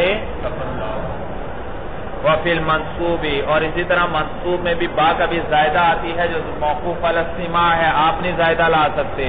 جیسے القا بیدہ، القا تو خود مولانا مفعول چاہتا ہے، با لانے کی ضرورت نہیں، با لائی گئی، معلوم ہوا یہ با کون سی ہے؟ زائدہ ہے. القا خود نصب دے دیتا ہے. القا یدہ، القا بھئی عربی میں کہتے ہیں لا، تو قرآن میں ہے لا تلقوا بایدیکم الی التہلکہ، تم اپنے ہاتھوں کو ہلاکت میں نہ ڈالو، تم اپنے ہاتھوں کو ہلاکت میں، لیکن ہاتھ نہیں مراد، نفس مراد ہے. تو جز بول کر کل مراد ہے، جز بول کر یعنی تم اپنے نفسوں کو ہلاکت میں نہ ڈالو. بات سمجھ میں آ رہی ہے؟ بولا کیا گیا؟ ید، اور مراد کیا ہے؟ پورا ذات، کوئی ذات مراد ہے، پوری ذات مراد ہے. سمجھ میں آیا؟ تو تم اپنے ذاتوں کو، اپنے نفسوں کو ہلاکت میں نہ ڈالو. تو اب تو القا بیدہ ای القا یدہ، تو اس نے اپنے نفس کو ڈالا ہلاکت میں وغیرہ جو بھی آگے آ جائے گا. بھئی بات سمجھ میں آ رہی ہے؟ زیادہ تیز چل رہا ہوں. واللام، اور ایک لام ہے مولانا جو حروف جارہ میں سے، وہی للاختصاص، یہ کس لیے آتا ہے؟ ایک چیز کی تخصیص کرتا ہے کہ یہ اس چیز کے ساتھ خاص ہے. جیسے الجل للفرس، جل کس کو کہتے ہیں؟ جھول. کس کو کہتے ہیں؟ جھول. زین ایک ہوتی ہے زین، بھائی گھوڑے پر آپ ڈالتے ہیں نا زین، وہ چمڑے وغیرہ کے چیزیں ہوتی ہیں، وہ نہیں. اس سے پہلے ایک موٹا کپڑا وغیرہ، 2-3 کپڑے ہوتے ہیں وہ ڈالے جاتے ہیں تاکہ زین اس کو زخمی نہ کرے. وہ جو کپڑے ڈالے جاتے ہیں اس کو کیا کہتے ہیں؟ جھول کہتے ہیں، اس کو جل کہتے ہیں. الجل للفرس، جھول خاص ہے کس کے ساتھ؟ یہ خاص ہونے کا معنی کس نے ادا کیا؟ لام نے. والمال لزید، اور مال خاص ہے کس کے ساتھ؟ یعنی مال زید کا ہے، مال زید کا ہے. وللتعلیل، اور کبھی لام کس لیے آتا ہے؟ علت بیان کرنے کے لیے. کضربتہ للتعذیب، میں نے اس کی پٹائی کی، کیوں کی؟ سکھانے کے لیے. تو پٹائی کی علت کیا ہے؟ ادب سکھانا. یہ لام نے معنی ادا کیا. جی زائدۃ، اور لام کبھی کیا آئے گا؟ زائدہ آئے گا. کقولہ تعالی، جیسے اللہ فرماتے ہیں ردف لکم، اے ردفکم. بھئی ردفہ خود متعدی ہے بغیر لام کے، لیکن یہاں پر لام کو بیچ میں لایا گیا. معلوم ہوا یہ لام کیا ہے؟ زائدہ ہے. ردیفہ کا معنی ہوتا ہے کسی کے پیچھے سوار ہونا، کسی کے، بھئی گھوڑے پر ایک آدمی سوار ہے، ایک اور بھی ساتھ پیچھے بیٹھ جاتا ہے. یہ جو پیچھے بیٹھا ہے اس کو کہتے ہیں ردیف. کیا کہتے ہیں؟ ردیف کہتے ہیں. جو پچھلا سوار ہوتا ہے اس کو ردیف کہتے ہیں. جی. وَبِمَانِ عَنْ إِذَا اسْتُعْمِلَ مَعَ الْقَوْلِ،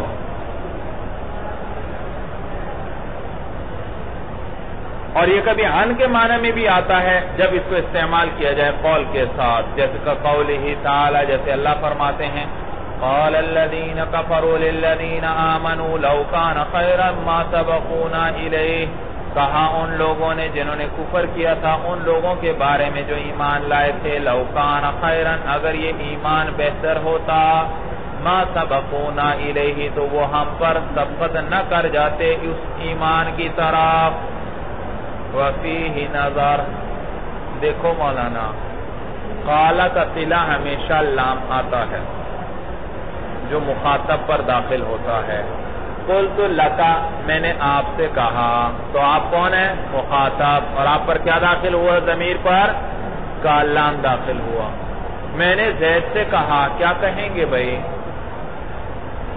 قلت لزید تو یہ زید مخاطب تھا تو اس پر کیا داخل کیا؟ لام. میں نے عمر سے کہا کیا کہوں گا؟ قلت لعمر. اچھا میں نے طلباء سے کہا کیا کہوں گا؟ قلت لطلاب. سمجھ میں آیا؟ تو یہ لام داخل ہوتا ہے مخاطب پر، لیکن کبھی کبھی یہ غیر مخاطب پر بھی داخل ہو جاتا ہے. اس صورت میں مثال کے طور پر جو جیسے اس آیت کے اندر ہے مولانا، دیکھا؟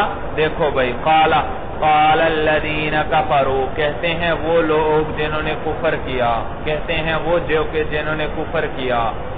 للذین کیا آ رہا ہے مولانا؟ قال کا صلہ لام آ رہا ہے، اور لام کس سے داخل ہوتا ہے؟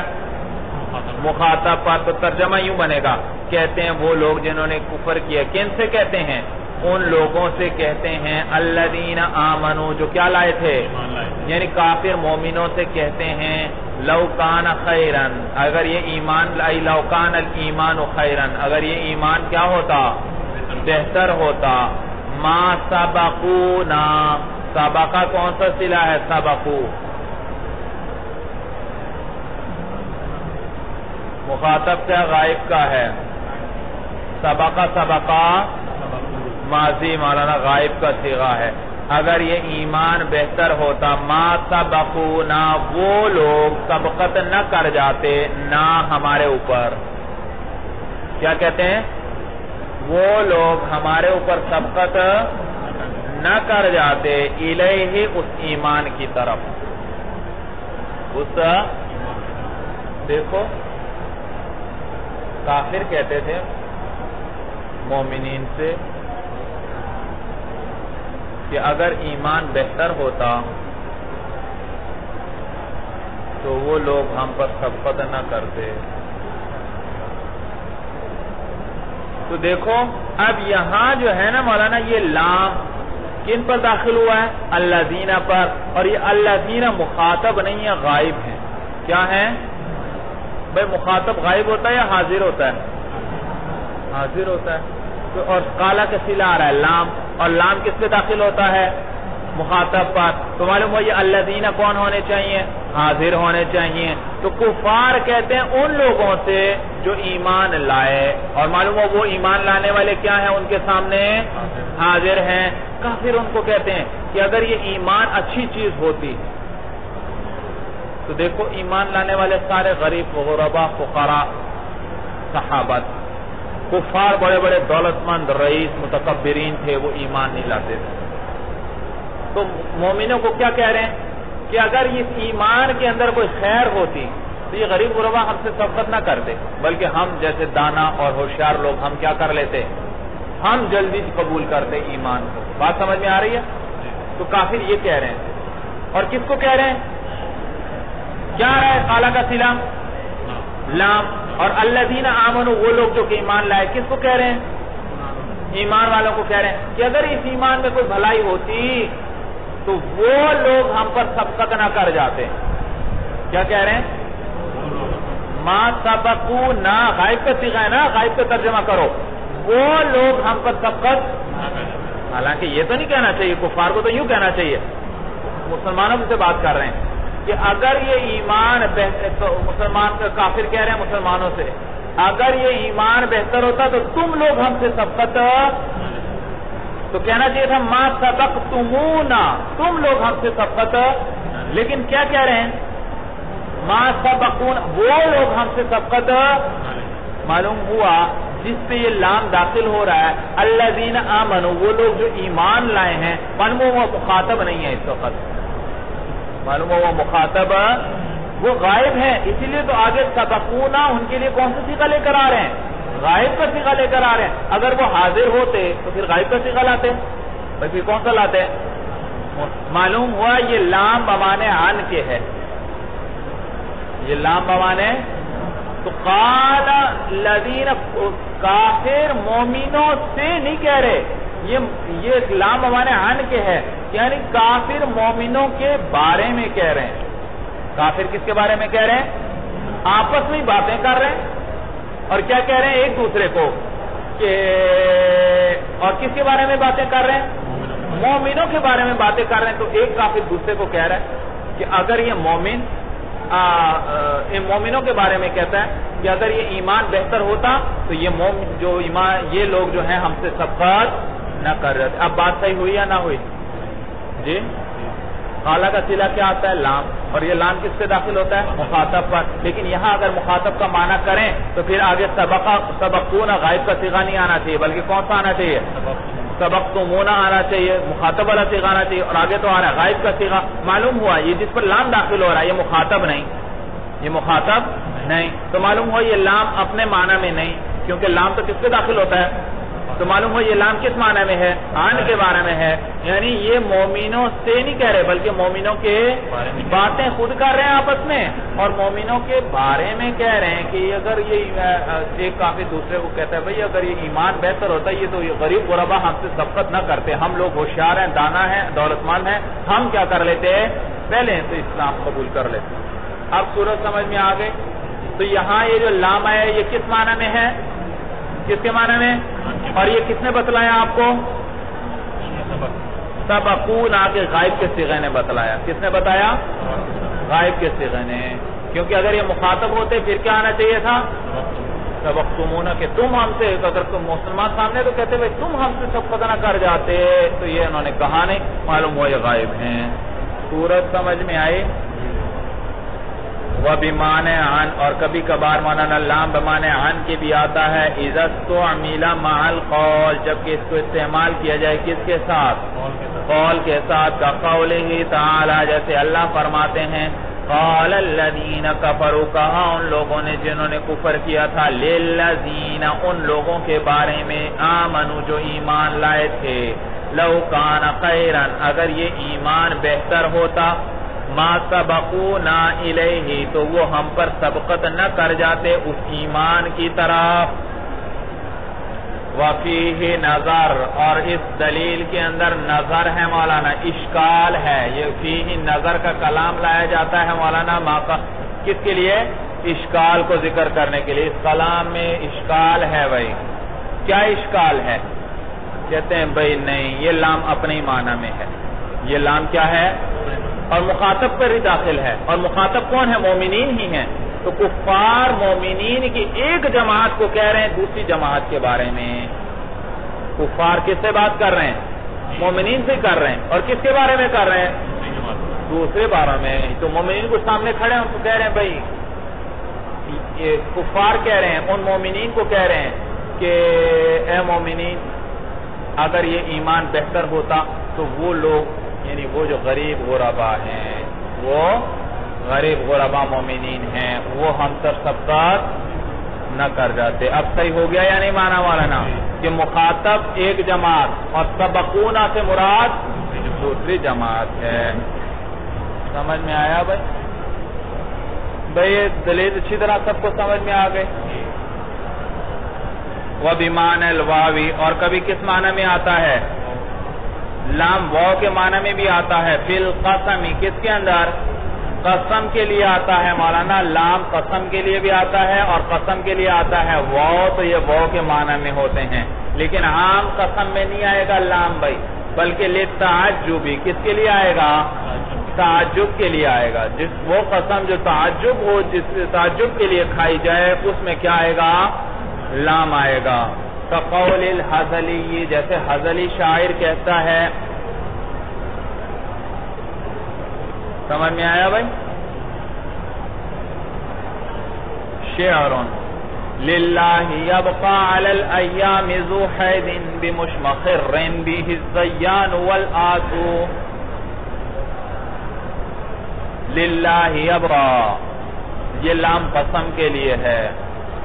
قسم ہے اللہ کی، یبقا اے لا یبقا، یہاں لا محذوف ہے، بھئی لا کو ذکر کرتے تو شیر کا وزن برابر نہیں رہتا تھا تو لا کو حذف کر دیا، اور کوئی مسئلہ پھر بھی نہیں بنتا مولانا، اس لیے کہ معنی پھر بھی ظاہر ہے، لا کے بغیر معنی ہی خراب ہو جاتا ہے، معلوم ہوا جو بھی شیر کو پڑھے گا اسے خود بخود پتہ چل جائے گا کہ یہاں پر کیا ہے، لا محذوف ہے۔ قسم ہے خدا کی، لا یبقا باقی نہیں رہتا، علی الایامی زمانے پر، یعنی زمانے میں کوئی باقی نہیں رہتا، زمانے میں باقی نہیں رہتا، ذو حیدن، حید کہتے ہیں گرہ دار سینگ۔ بھئی آپ نے 12 سینگا دیکھا ہے اور اس کے سینگ میں دیکھا ہے گرہیں سی پڑی ہوتی ہیں، بھئی ایک سینگ ہے، اس سے دوسرا نکل رہا ہے، تیسرا نکل رہا ہے، اور بیچ میں کیا ہے، گرہیں پڑی ہوئی ہیں۔ یا مولانا اسی طرح بعض ہرن ہوتے ہیں، ان کے سینگ وہ گھومتے ہوئے اوپر کو جاتے ہیں، بھئی وہ گرہیں سی درمیان میں پڑی ہوتی ہیں، صورت سمجھ میں آ رہی ہے؟ تو وہ مراد ہیں بھئی۔ تو کہتے ہیں ذو حید، تو حید کس کو کہتے ہیں، گرہ دار سینگ، ذو حید گرہ دار سینگوں والا، گرہ دار، ذو مال کس کو کہتے ہیں، مال والا، تو یہ ذو، تو گرہ دار سینگوں والا باقی نہیں رہتا زمانے میں۔ بمشمخر، مشمخر پر وزن مطمئن مولانا، مشمخر رن مطمئن نن، اور یہ اونچے پہاڑ کو کہتے ہیں۔ زیان چمبیلی کو کہتے ہیں بھائی، زیان چمبیلی کو کہتے ہیں، چمبیلی، یاسمین۔ آس نیازبو کو کہتے ہیں، نیازبو جانتے ہو بھائی، خوشبودار پتے ہوتے ہیں جس کے، ریحان، نیازبو۔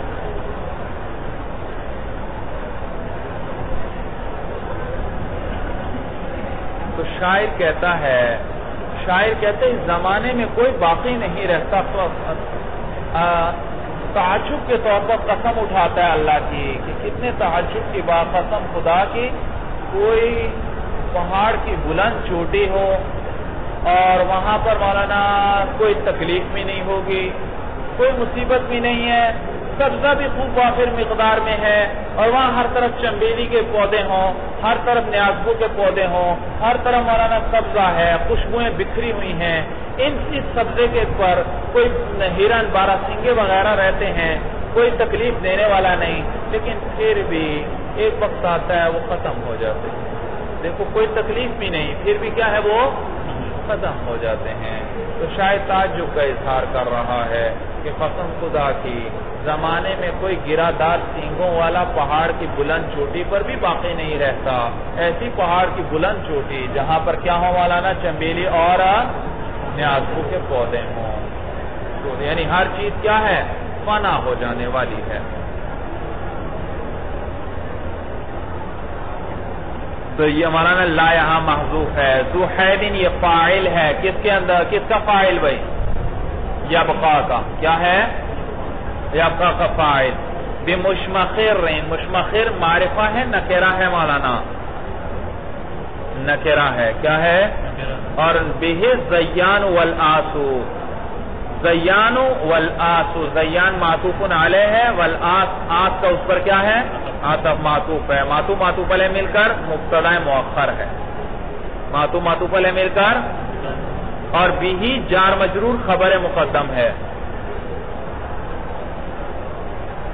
بھی جار مجرور کیا ہے اس کے لیے، خبر مقدم ہے، تو مبتدا مؤخر اپنے خبر مقدم سے مل کر کیا ہوا جملہ اسمیہ خبریہ ہو کر یہ صفت ہے مشمخر کی، یہ صفت ہے کس کی، اور یہ بھی کی ہا ضمیر مشمخر کو راجع ہے، تو اور مشمخر ہے نکرہ، اور آپ نے پڑھا ہے مولانا جملہ کس کے حکم میں ہوتا ہے، معرفہ ہوتا ہے یا نکرہ ہوتا ہے، نکرہ ہوتا ہے، تو لہذا یہ نکرہ کے لیے جملہ کیا بن گیا، صفت بن گیا۔ ترکیب سمجھ میں آئی، مشمخر کیا ہے، نکرہ ہے موصوف، اور بھی کیا ہے خبر مقدم، اور الزیان والآس کیا ہے مبتدا مؤخر، مبتدا مؤخر اپنے خبر مقدم سے مل کر جملہ اسمیہ خبریہ ہو کر صفت ہوا کس کے لیے؟ مشمخر کے لیے. موصوف صفت مل کر مجرور، جار مجرور مل کر کس سے متعلق ہو جائیں گے؟ یبقا سے. کس سے متعلق؟ یبقا سے. ترکیب کچھ سمجھ میں آ گئی؟ تو ایسے ترکیب ترجمہ ہی ہوگا موصوف صفت کے ساتھ. ایسے پہاڑ کی بلند چوٹی جس میں چنبیلی اور نیازبو ہوں. قسم خدا کی باقی نہیں رہتے زمانے کے اندر گرادار سینگوں والے ایسے پہاڑ کی بلند چوٹی میں یا ایسے بلند پہاڑ میں جس کے اندر چنبیلی اور نیازبو ہوں. وربا اور حروف جارہ میں سے ایک مولانا ربا ہے، وہی للتقلیل، اور یہ کس لیے آتا ہے؟ تقلیل کے لیے آتا ہے. کما ان کمل خبریت للتکثیر، جیسے کم خبریہ کس لیے آتا تھا؟ کم خبریہ پڑھا یا نہیں پڑھا آپ نے؟ تکثیر کے لیے آتا تھا. کم رجال لقیت، بہت سے آدمیوں سے میں ملا، تو وہ تکثیر کا معنی دیتا تھا. اور ربا کس کا معنی دیتا ہے؟ تقلیل کا. لیکن یاد رکھو مولانا، یہ ربا کا یہ وضع کے اعتبار سے ربا وضع تو تھا تقلیل کے لیے، لیکن اب استعمال تکثیر میں ہوتا ہے.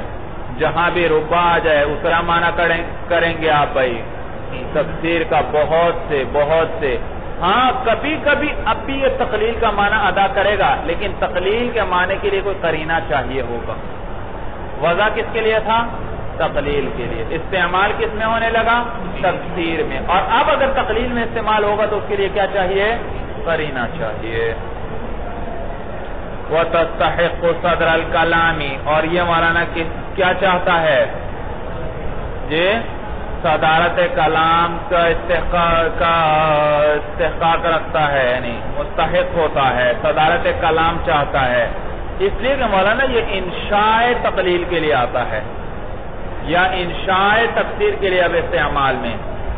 تو جب یہ انشاء تقلیل کے لیے یا انشاء تکثیر کے لیے آتا ہے تو یہ صدارت کلام چاہتا ہے تاکہ کلام کی ابتدا سے پتہ چل جائے تقلیل یا تکثیر کا. وَلَا تَدْخُلُ إِلَّا عَلَى نَكِرَةٍ مَوْصُوفَةٍ، اور یہ داخل نہیں ہوتا مگر کس پر؟ ایسے نکرہ پر موصوفۃ جو کیا ہو، وہ تو ربا ہمیشہ ربا جر دے گا اور نکرہ پر داخل ہوگا، اور وہ نکرہ بھی ہمیشہ کیا ہوگا؟ یعنی اس کے آگے کیا آئے گی؟ آگے اس کی صفت آ جائے گی. جیسے ربا رجل کریم، تو رجل پر ربا داخل ہوا تو رجل نکرہ ہے اور اس کے آگے کیا آ رہی ہے؟ صفت. ربا رجل کریم لقیتہ، بہت سے سخی آدمیوں سے میری ملاقات ہوئی ہے. او مضمرن مبہمن مفردن مذکرن ابدن، اور یا کبھی مولانا ربا داخل ہوتا ہے ضمیر پر، ضمیر، اور وہ ضمیر کیسی ہوتی ہے؟ مبہم ہوتی ہے، مفرد، اور ہمیشہ کیا ہوتی ہے؟ مفرد ہوتی ہے، اور ہمیشہ کیا ہوتی ہے؟ مذکر ہوتی ہے ابدن ہمیشہ. تو کبھی یہ مبہم مفرد مذکر ضمیر پر داخل ہوتا ہے جو ہمیشہ مبہم کسی ضمیر پر داخل ہوتا، مبہم ضمیر پر داخل ہوتا ہے جو ہمیشہ مفرد مذکر رہتی ہے ہوگی. ممیزن، تو چونکہ یہ مبہم ہے یہ آگے تمیز چاہتی ہے، تو ممیزن بنکرۃ منصوبۃ، جس کی تمیز کس کے ساتھ لائی جائے گی؟ نکرہ منصوبہ کے ساتھ. نحو ربہ، تو دیکھو ربہ کس پر داخل ہوا؟ ضمیر، اور یہ ضمیر کون سی ہے؟ مبہم، اور ہمیشہ کیا رہے گی؟ مفرد رہے گی. ربہما ربہم نہیں کہیں گے، اور ہمیشہ کیا رہے گی؟ مذکر رہے گی. ربہا نہیں کہیں گے، اور اس کی پھر چونکہ مبہم ہے تو آگے کیا چاہے گی؟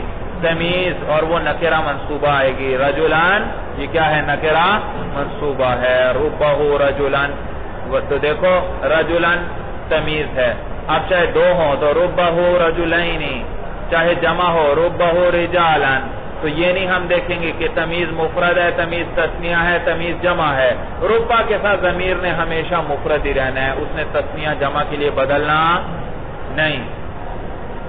مؤنث کے لیے بھی نہیں بدلے گا. ربہ امرأتان، دیکھا تو امرأ اگرچہ تمیز آئی لیکن ربہ ضمیر بدلی نہیں. کذالک، اسی طرح. وعند الکوفیین، یہ تو بصرہ والے کہتے تھے اس میں ضمیر میں کوئی تبدیلی نہیں آتی. کوفہ والے کہتے ہیں نہیں بدلے گی. مذکر کے لیے مذکر، مؤنث کے لیے مؤنث. مفرد کے لیے مفرد، تثنیہ کے لیے تثنیہ، جمع کے لیے تو کیا کہیں گے؟ ربہ رجلن، ربہما رجلین، ربہم رجالن، اور ربہا امرأتن۔ وعند الکوفیین یجب المطابقت، اور کوفہ والوں کے نزدیک مطابقت واجب ہے، نحو ربہما رجلین وربہم رجالا وربہا امرأتن۔ وقد تلحقها مل کافت، اور کبھی کبھار اس کے ساتھ مائے کافہ مل جاتا ہے۔ مائے کافہ کف یا کف کا معنی ہوتا ہے روکنا، یہ ماں بھی چونکہ ربا وغیرہ کو عمل سے روک دیتا ہے، اس لیے یہ کیا کہلاتا ہے؟ ماں کافہ کہلاتا ہے۔ تو چونکہ مولانا ربا کے ہم نے کیا شرط لگائی تھی؟ یا یہ نکرہ موصوفہ پر داخل ہوگا یا یہ ضمیر پر داخل ہوگا، لیکن کبھی کبھی ماں کافہ پر داخل ہو جاتا ہے، وہ اس کو عمل سے روک دیتا ہے۔ جب عمل سے روک دیا اب مولانا یہ جملوں پر بھی داخل ہوگا، اور جملہ فعلیہ پر بھی داخل ہوگا، اور جملہ اسمیہ پر۔ اب مولانا مفرد پر داخل ہونا ضروری نہیں۔ وقت تلحقها مل کافت، اور کبھی کبھار اس پر اس کے ساتھ مائے کافہ بھی مل جاتا ہے، فتدخل علی الجملتین، تو یہ کس پر داخل ہوتا ہے؟ دو جملوں پر داخل، دونوں جملوں پر، یعنی فعلیہ پر بھی، اور جیسے ربما قام زید، تو دیکھو ربا کے بعد ما کافہ آیا تو اب یہ قامہ پر بھی داخل ہو گیا، ورنہ تو یہ فعل پر داخل نہیں ہو سکتا تھا۔ وربما زید قائم ولا بد لها من فعل ماض، اور اس ربا کے لیے فعل ماضی کا ہونا ضروری ہے۔ کیوں بھائی فعل ماضی کا ہونا کیوں ضروری ہے ربا کے لیے؟ کہتے ہیں لأن ربا للتقلیل المحقق، اس لیے کہ ربا ایسی تقلیل کے لیے آتا ہے جو واقع ہو، جو کیا ہو؟ واقع ہو۔ وہ لا يتحقق الا به، اور وہ حاصل نہیں ہوتی مگر ماضی ہی کے ساتھ۔ کس کے ساتھ؟ بھائی ربا کس لیے آتا ہے؟ تقلیل کے لیے، اور وہ تقلیل یقینی ہونی چاہیے یا صرف امید ہی اس کی کافی ہے؟ یقینی ہونی چاہیے، اور یقینی بات ماضی میں ہوتی ہے یا مستقبل میں ہوتی ہے؟ ماضی کی بات یقینی ہوتی ہے، مستقبل میں تو خیر وہ یقینی نہیں ہوتی، کہ پتہ نہیں ہوتی ہے۔ تو ولا بد لها من فعل ماض، اور ضروری ہے اس کے لیے فعل ماضی کا ہونا، لأن ربا لتقلیل المحقق، اس لیے کہ ربا ایسی تقلیل کے لیے آتا ہے جو واقع ہو یقینی ہو۔ وہ ولا يتحقق الا به، اور وہ حاصل نہیں ہوتی۔ يتحقق کا کیا ترجمہ کر رہا ہے؟ حاصل کر رہے ہیں، اور وہ حاصل نہیں ہوتی، یعنی وہ تقلیل یقینی۔ تقلیل محقق کا کیا معنی کیا مولانا؟ تقلیل یقینی، وہ تقلیل یقینی حاصل نہیں ہوتی۔ الا به، ہا ضمیر فعل ماضی کو راجع ہے، مگر کس کے ساتھ؟ فعل ماضی کے ساتھ۔ ويحذف ذلك الفعل غالبا، اور اکثر اس فعل کو کیا کر دیا جاتا ہے؟ حذف کر دیا جاتا ہے۔ كقولك، جیسے آپ کہتے ہیں رب رجل اکرمنی فی جواب من قال هل لقیت من اکرمک،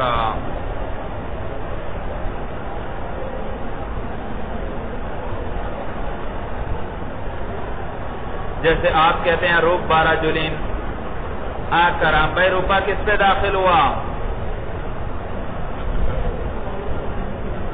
جی، اور نکرہ پر داخل ہو تو ہم نے کیا شرط لگائی تھی؟ اس کی صفت آنی چاہیے۔ یہاں تو نکرہ کی کوئی صفت نہیں نظر آ رہی مجھے۔ جی، کیا کر دی گئی ہے؟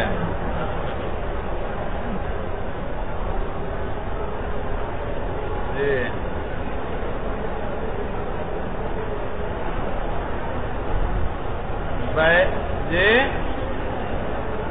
بھائی دیکھو فعل کی بات چھوڑو، ابھی تو وہ بات تو فعل کی چل رہی ہے، وہ ابھی میں آگے بتاتا ہوں۔ مجھے پہلے تو یہ آپ نے پڑھی بات کہ ربا کی تمیز کی، ربا کس پر داخل ہوگا؟ نکرہ پر، اور وہ نکرہ پھر ہمیشہ کیا ہوگا؟ موصوف ہوگا۔ تو بھائی دیکھ بھی رہے، رجلین معرفہ ہے، نکرہ ہے، نکرہ ہے، اور آگے اکرمنی آ رہا ہے، اور اکرمنی کیا ہے؟ جملہ ہے، اور جملہ کس کے حکم میں ہوتا ہے؟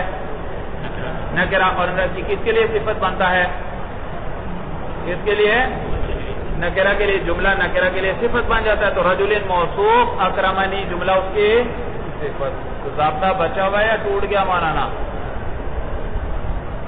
تو رب رجل اکرمنی، رب مولانا جارہ، رجل مجرور لفظاً موصوف، اکرم فعل، ہوا ضمیر، اس کے اندر فاعل جو کس کو راجع؟ رجل موصوف کو۔ سمجھ میں آیا بھائی؟ جملہ فعلیہ ہو کر رجل کے لیے کیا بن جائے گی؟ صفت۔ فی جواب من قال، تو کیسے آپ کہتے ہیں رب رجل اکرمنی، فی جواب من، اس شخص کے جواب میں قال جس نے کہا تھا هل لقیت من اکرمک، کیا تیری ملاقات ہوئی ہے کسی ایسے آدمی سے جس نے تیرا اکرام کیا ہو؟ هل لقیت من اکرمک، کیا تیری ملاقات ہوئی ہے جس نے تیرا کیا کیا ہو؟ اکرام کیا ہو؟ آپ نے جواب میں کیا کہا؟ رب رجل اکرمنی، بہت سے ایسے لوگ جنہوں نے میرا اکرام کیا۔ آگے لقیتہ کو حذف کر دیتے ہیں، کیا کر دیتے ہیں؟ تو اصل کلام یوں ہے رب رجل اکرمنی لقیتہ، بہت سے ایسے آدمیوں نے جنہوں نے میرا اکرام کیا ہے، ان سے میری ملاقات ہوئی ہے۔ سمجھ میں آیا؟ تو اس لقیتہ کو کیوں حذف کیا؟ کیونکہ قرینہ موجود ہے، سوال اس نے پوچھا ہے، سوال میں کیا لقاء کا ذکر آ چکا ہے، اس نے کہا تھا هل لقیت من اکرمک، کیا کسی ایسے شخص سے تیری ملاقات ہوئی ہے جس نے تیرے اکرام کیا؟ اے رب رجل اکرمنی لقیت، بہت سے ایسے آدمی جنہوں نے میرا اکرام کیا ان سے میری ملاقات ہوئی ہے۔ فاکرمنی صفت الرجل، تو اکرمنی صفت ہے رجل کی، وَلَقِيتُهُ فِعْلُهَا، اور لقیت ربا کا فعل ہے مولانا، تو اس کو ہم نے کیا کر لیا تھا؟ حذف کر دیا تھا۔ وَهُوَ مَحْذُوفٌ، اور وہ محذوف ہے۔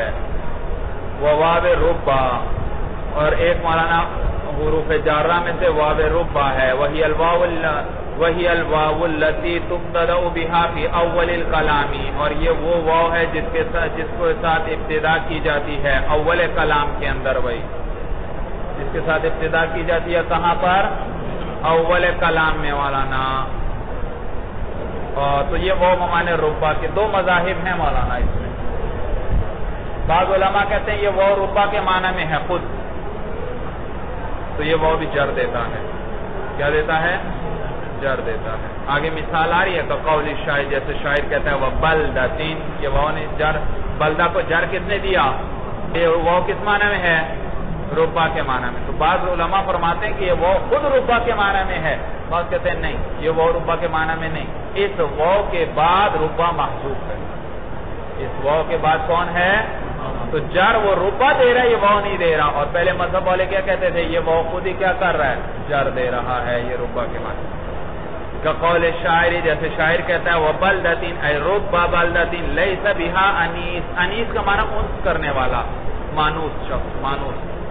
إِلَّا الْيَعَافِيرُ، إِلَّا الْيَعَافِيرُ، بھائی یعافیر جمع ہے یعفور کے مولانا، یعفور کے، اور وہ ہرن کے بچے کو کہتے ہیں۔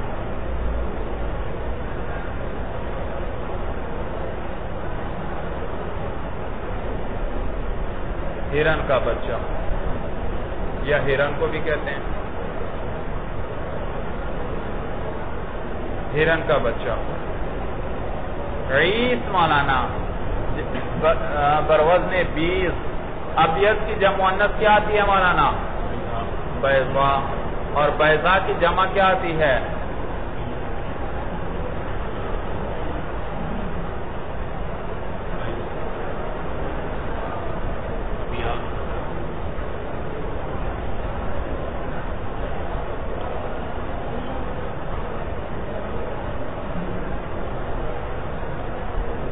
آتی ہے۔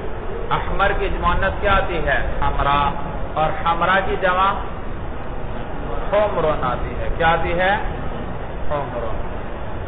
احمر کی مؤنث حمرا اور حمرا کی جمع حمرن۔ اسی طرح ابیض کی جمع، ابیض کی مؤنث بیضا اور بیضا کی جمع بیض، وہ تھا حمرن فعلن، یہ ہے فعلن، بھئی یہ بھی دراصل فعلن تھا، یا کی وجہ سے ہم نے کیا دے دیا؟ کسرہ دے دیا۔ سورج سمجھ میں آئی؟ تو یہ بھی فعلن۔ یہ تو یہاں بھی مولانا عیس جو ہے آیت کی مؤنث آتی ہے عیسا، جیسے ابیض کی مؤنث بیضا، آیت کی مؤنث ہے عیسا، اور عیسا کی جمع عیس، اور آیت کہتے ہیں مولانا عمدہ و اعلیٰ اونٹ کو،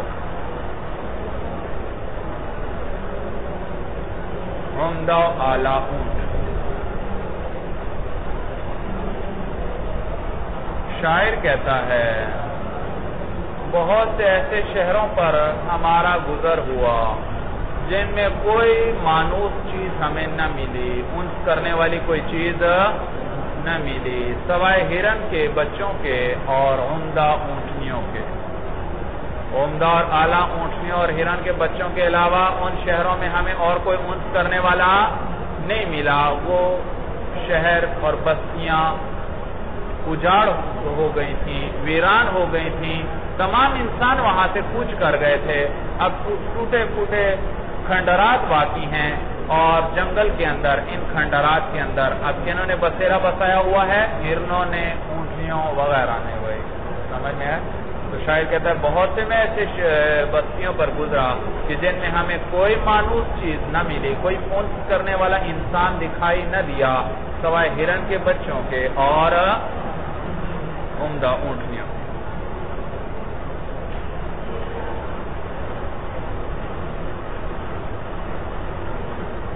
وَبَلَّةٍ اَيْ رُبَّ بَلَّةٍ بہت سے شہر تھے، لَيْسَ بہت سے شہر، لَيْسَ بِهَا أَنِيسُ کہ نہیں تھا ان میں کوئی انس کرنے والا، إِلَّا الْيَعَافِيرَ مگر کون بھائی؟ ہرن کے بچے، وَإِلَّا الْعِيسُ اور عمدہ اونٹنیاں۔ تو مقام استشہاد ہے وَبَلَّةٍ بھائی، وہ ربا کے معنی میں آیا۔ وواو القسم حروف جارہ میں سے ایک واو قسم ہے، وہی تختص بالظاہر، یہ خاص ہے کس کے ساتھ مولانا؟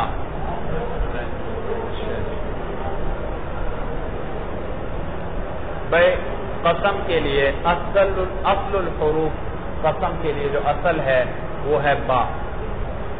باللہ قسم کے لیے اصل لفظ کیا ہے؟ با۔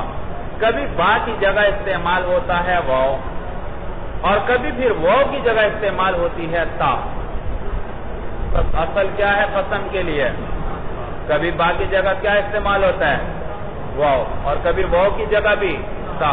تو دیکھنا جو اصل ہے اس میں سب سے زیادہ وسعت ہوگی، واو کے اندر وسعت کم ہو جائے گی، تا کے اندر وسعت مزید کم ہو جائے گی، تا کے اندر وسعت مزید کم ہو جائے گی۔ یاد رکھو یہ جو با ہے یہ اس میں ظاہر پر بھی داخل ہو سکتی ہے، اس میں ضمیر پر بھی داخل ہو سکتی ہے۔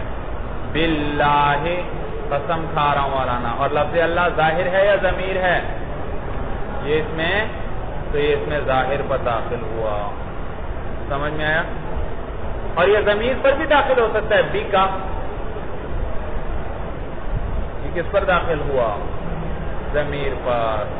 تو یہ با قسم کے لیے آتا ہے، اور اس صورت میں یہ اس میں ظاہر پر بھی داخل ہوتا ہے اور اس میں ضمیر پر بھی داخل ہوتا ہے۔ نیز مولانا یہ با استفہام کے لیے بھی آ سکتی ہے، استفہام پر بھی داخل ہوگی۔ باللہ اخبرنی،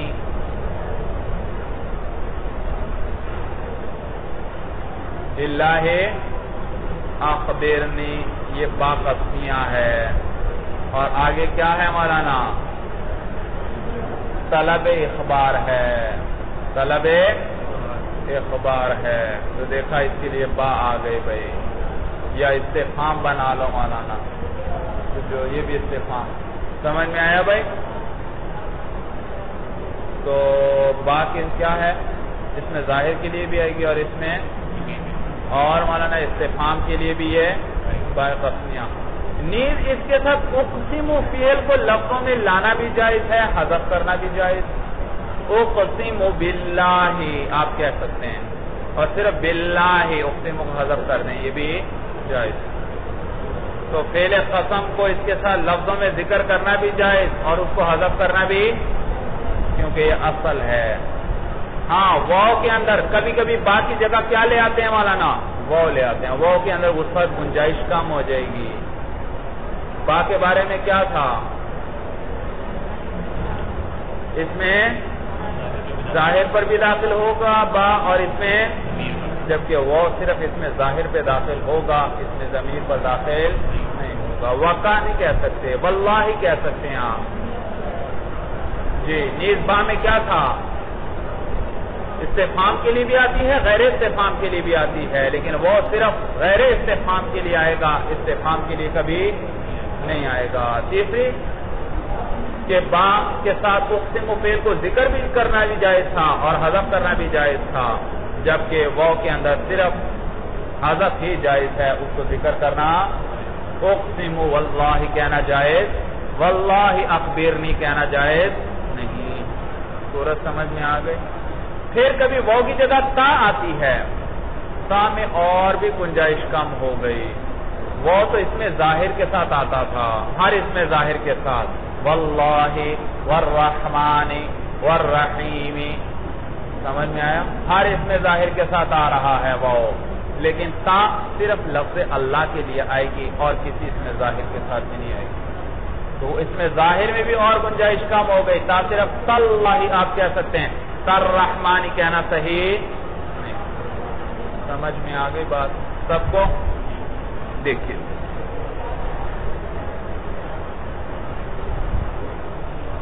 وہ واو القسم اور ایک واو قسم ہے، اور حروف جارہ میں سے وہی تختص بالظاہر، اور یہ خاص ہے اس میں ظاہر کے ساتھ، نحو واللہ والرحمن، واللہ اور والرحمن لأضربن، تو دیکھا واللہ لفظ اللہ پر بھی اس میں ظاہر پر داخل ہوا، رحمان پر بھی۔ ولا یقال یوں نہیں کہا جائے گا وا کا، وہ اس میں ظاہر پر داخل ہوتا ہے، ضمیر پر نہیں۔ وَتَاءُ الْقَسَمِ اور ایک تائے قسم ہے، وہ یہ تختص باللہ وحدہ، اور یہ خاص ہے کس کے ساتھ؟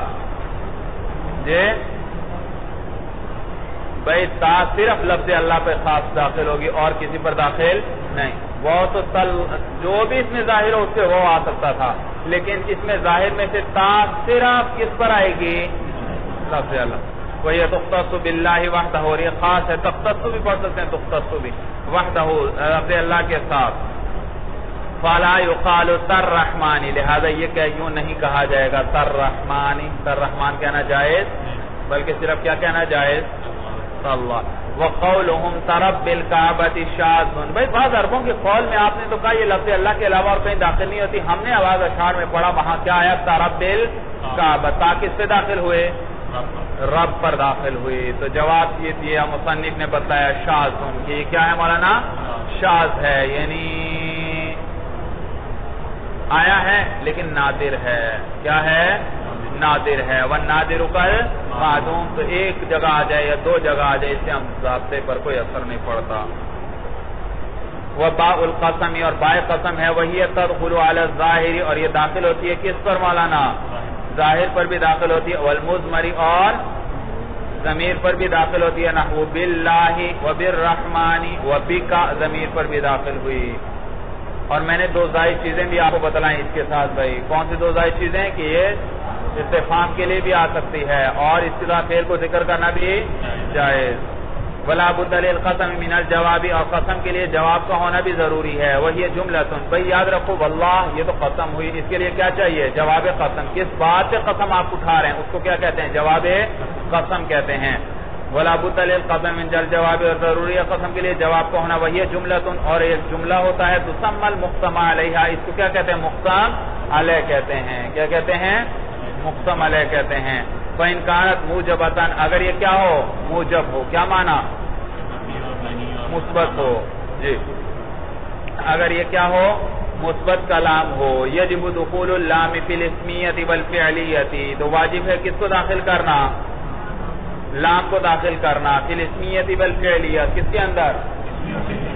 جملہ اسمیہ ہو چاہے جملہ فعلیہ ہو، لام کا داخل کرنا جواب قسم پر واجب ہے۔ دیکھیے مولانا واللہ لا زید قائم، یہ لام کا لانا واجب، کیونکہ جملہ مثبت ہے یا منفی ہے؟ تو زید قائم جملہ اسمیہ، اس پر لام کا داخل کرنا واجب کیونکہ مثبت ہے۔ وَوَاللَّهِ لَأَفْعَلَنَ كَذَا، واللہ میں ایسا ضرور کروں گا، تو یہ دیکھو جملہ فعلیہ ہے تو اس پر بھی اور مثبت ہے، لہذا اس پر بھی لام کا داخل کرنا واجب ہے۔ وَإِنَّ فِي الْإِسْمِيَّةِ، اسی طرح اِنَّ کا لانا بھی جائز ہے، کس کے اندر؟ جملہ اسمیہ میں اِنَّ بھی لا سکتے ہو لام کے ساتھ ساتھ، جیسے وَاللَّهِ إِنَّ زَيْدًا لَقَائِمٌ، تو اِنَّ بھی لیا ہے جملہ اسمیہ میں۔ سمجھ میں آیا بھائی؟ اور لام تاکید بھی آگے خبر پر آ رہا ہے۔ وَإِنْ كَانَتْ مَنْفِيَّةً، اور اگر جملہ کون سا ہو مولانا؟ منفی ہو وجب دخول ما و لا، تو پھر مولانا جواب قسم پر ما یا لا کا داخل کرنا واجب ہے. جیسے واللہ ما زید بقائم، واللہ زید کھڑا نہیں، تو یہ ما لے کر آئے مولانا. واللہ لا یقوم زید، لا لے کر آئے بھائی. وعلم جان لے انہو قد یحذف، جو حرف النفی، کبھی کبھی حرف نفی کو کیا کر لیا جاتا ہے؟ حذف کر لیا جاتا ہے. لزوال اللفظ، التباس کو دور ہو جانے کی وجہ سے، زائل ہونے. بھئی بعض جگہ التباس نہیں رہتا، جب التباس کا خطرہ ہی نہیں ہے تو حرف نفی کو حذف کرنے میں کوئی حرج نہیں ہے. کقولہ تعالی، جیسے مولانا ابھی پیچھے شعر میں نہیں گزرا تھا؟ کیا گزرا تھا؟ للہ یبقا، اور میں نے کیا بتلایا تھا؟ للہ لا یبقا، کیونکہ لا کے بغیر بات بھئی صحیح بنتی تھی؟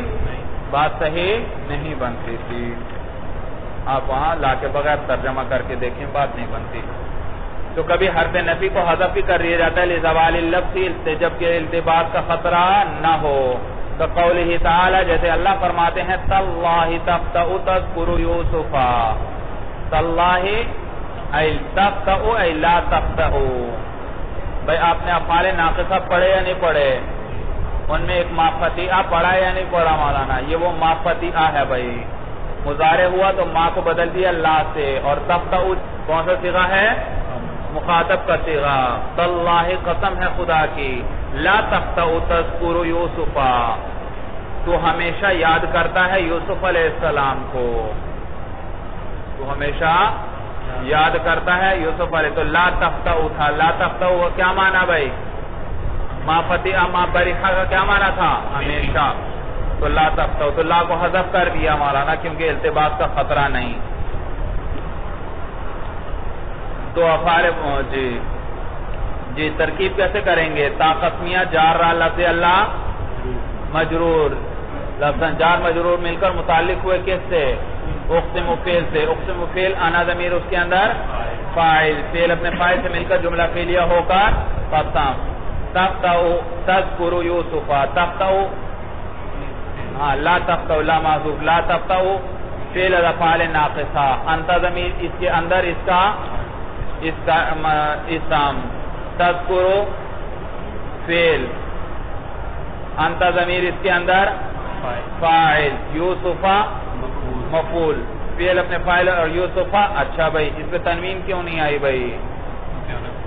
جی عالم ہے تو کیا ہوا؟ معرفہ ہے تو کیا ہوا؟ غیر منصرف ہے. یوں کہو یہ کیا ہے؟ غیر منصرف ہے. کیا کیا اسباب ہیں غیر انصراف کے اس میں؟ ایک علمیت ہے شاباش، دوسرا عجمہ ہے شاباش، یہ عجمی زبان ہے. سمجھ میں آیا؟ آپ کہیں گے بھئی یہ تو قرآن میں ذکر آ رہا ہے، یہ تو عربی ہے. بھئی حضرت یوسف علیہ السلام عربی زبان ابھی بنی بھی نہیں تھی، اس سے بھی پہلے کے گزرے ہیں. سمجھ میں آیا؟ اس سے پہلے گزرے ہیں. تو یہ آج اس وقت عربی تھی نہیں، تو عربی کہاں سے ہوا یہ نام؟ تو یہ عجمہ ہے اور اس میں عالمیت ہے. تو تذکر فعل، انت ضمیر فاعل، فعل اپنے فاعل اور مفعول سے مل کر جملہ فعلیہ ہو کر خبر ہوئی کس کے لیے؟ لا تفتأ کے لیے. لا تفتأ اپنے اسم اور خبر سے مل کر جملہ فعلیہ ہو کر جواب قسم.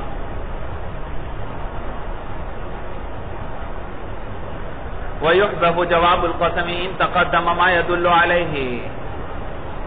یاد رکھو مولانا کبھی جواب دیکھو میں کہنا چاہتا ہوں واللہ لا زید قائم، واللہ زید کیا ہے؟ کھڑا ہے. تو لا زید قائم کو کیا بنائیں گے آپ ترکیب میں؟ جواب قسم بھائی، جواب قسم بھائی. تو جواب قسم کبھی کبھی یہ جواب قسم مقدم بھی ہو جاتا ہے بھائی. کس طرح؟ میں کہتا ہوں زید قائم واللہ، کہتے ہیں یا نہیں کہتے؟ لیکن یاد رکھو جب یہ قسم پر مقدم ہو جائے تو پھر یہ جواب قسم نہیں کہلائے گا، اس لیے کیونکہ جواب قسم کبھی قسم پر مقدم نہیں ہو سکتا. جیسے مولانا جزا شرط پر کبھی مقدم نہیں ہو سکتی، تو کبھی جزا مقدم نظر آتی ہے لفظوں میں تو اس کو دال بالجزا کہتے ہیں. کیا کہتے ہیں؟ دال بل، یعنی جزا پر وہ دلالت کر رہا ہے، جزا نہیں. تو یہاں بھی اگر مولانا میں کہتا ہوں زید قائم واللہ، تو یہ کیا ہے؟ دال بالجواب، دال بالجواب مولانا، دال بالجواب قسم. تو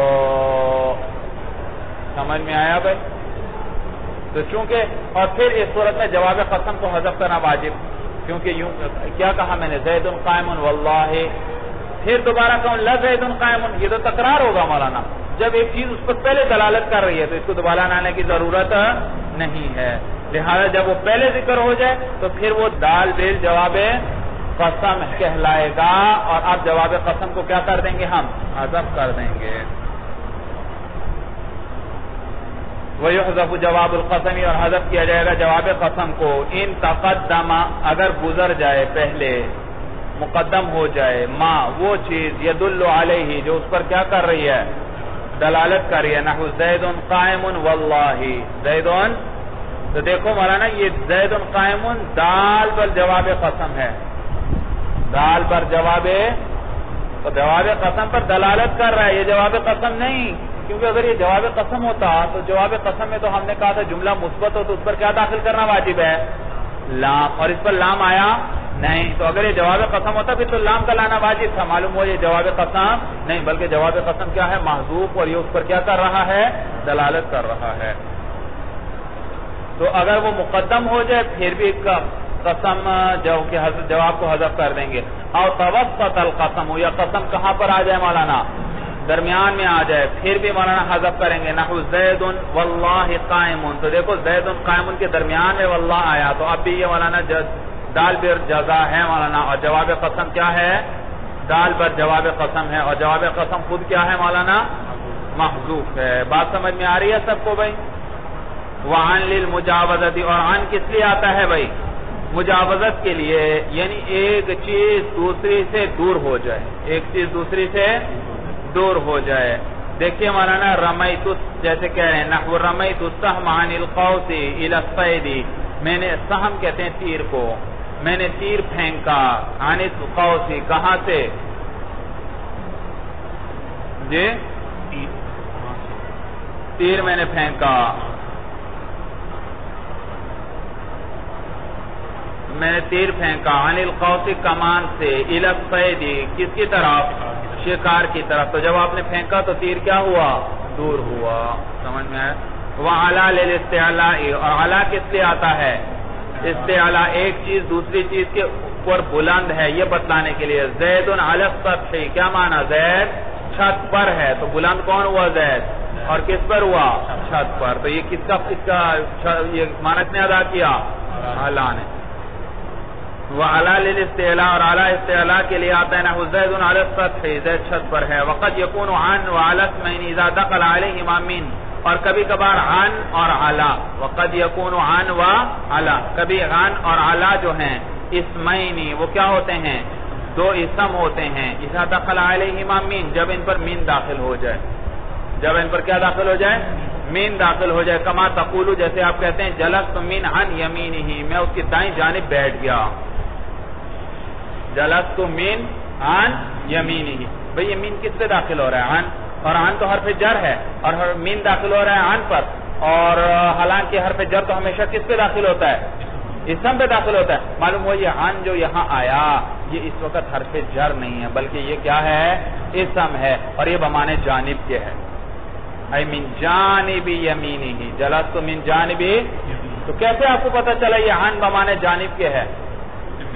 اس پر کیا داخل ہو رہا ہے مین، اس نے بتلایا کہ یہ عن حرف جر نہیں ہے اس وقت، یہ اسم ہے کس معنی میں جانب کے معنی میں، جلست من عن یمینہ نیچے لکھا بھی ہوا ہے آیا جانبی، میں اس کی دائیں جانب، ونزلت من علی الفرس، دیکھو علا پر کیا داخل ہوا مین، اور مین تو کیا ہے حرف جر، اور حرف جر تو کس پہ داخل ہوتا ہے اسم پر، اور یہ تو یہاں کس پہ داخل ہو رہا ہے علا پر، معلوم ہو یہ علا حرف جر یہاں پر نہیں بلکہ کیا ہے اسم ہے، اور بمانے فوق سے ہے، اے نیچے لکھا ہوا ہے اے نزلت من فوق الفرس، میں گھوڑے کے اوپر سے اترا، میں گھوڑے پر سے اترا، تو آپ کو کیسے پتا چلا یہ اعلیٰ اسم ہے مولانا بمانے فوق سے، اس پر من داخل، تو سمجھ میں آئے، تو یہ عجیب بات آج آپ نے پڑھی کہ کبھی کبھار مولانا عن کس معنی میں ہوتا ہے جانب کے معنی میں اسم ہوتا ہے، اور کبھی اعلیٰ کس معنی میں ہوتا ہے فوق کے معنی میں ہوتا ہے اور اسم ہوتا ہے، ہاں مضاف مضاف الیہ۔ والکاف للتبیع، اور کاف کس لیے آئے گا مولانا تشبیہ کے لیے آئے گا. نحو زید کعمر، زید کس کی طرح ہے؟ زید عمر جیسا ہے. تو یہ تشبیہ کا معنی کس نے ادا کیا؟ کاف نے. نحو زید کعمر کعمر وزائدۃ، اور کاف کیا آتا ہے کبھی کبھار مولانا؟ زائدہ بھی آتا ہے. کقولہ تعالی، جیسے اللہ کیا فرماتے ہیں؟ کقولہ تعالی، جیسے اللہ فرماتے ہیں لیس کمثلہ شیء، اللہ کے مثل کوئی چیز نہیں. تو یہاں دیکھو ایک مثل آ رہا ہے، اور کاف بھی کس لیے آتا ہے؟ تشبیہ اور مثلیت بیان کرنے کے لیے آتا ہے. تو معلوم ہو یہ کاف کیا ہے؟ زائدہ ہے، اس لیے کہ کاف بھی مثل کے معنی میں ہوتا ہے. تو اگر اس کاف کو ہم زائدہ نہ بنائیں تو معنی خراب ہوتا ہے. کیا معنی ہوتا ہے؟ اللہ کے مثل کا مثل نہیں. معلوم ہو اللہ کا تو مثل ہے اور اللہ کے مثل کا مثل، یہ تو معنی خراب ہو گیا، کیونکہ مقصد تو کیا بتلانا ہے کہ اللہ کو کوئی مثل ہی نہیں. تو یہ کاف زائدہ ہے. سمجھ میں آیا؟ تو کاف کبھی زائدہ بھی آتا ہے، اور زائدہ آپ نے پڑھا کسی سے متعلق نہیں ہوتا. اچھا یہ تو ایک. اور دوسری تقریر میں نے پہلے بھی شاید کی تھی جی کہ یہ کاف جو ہے زائدہ نہیں، یہ کیا ہے؟ مثل کے معنی میں ہے. اور کلام بعض علماء فرماتے ہیں کہ کلام کنایتن ہے. کیا ہے؟ کنایتن.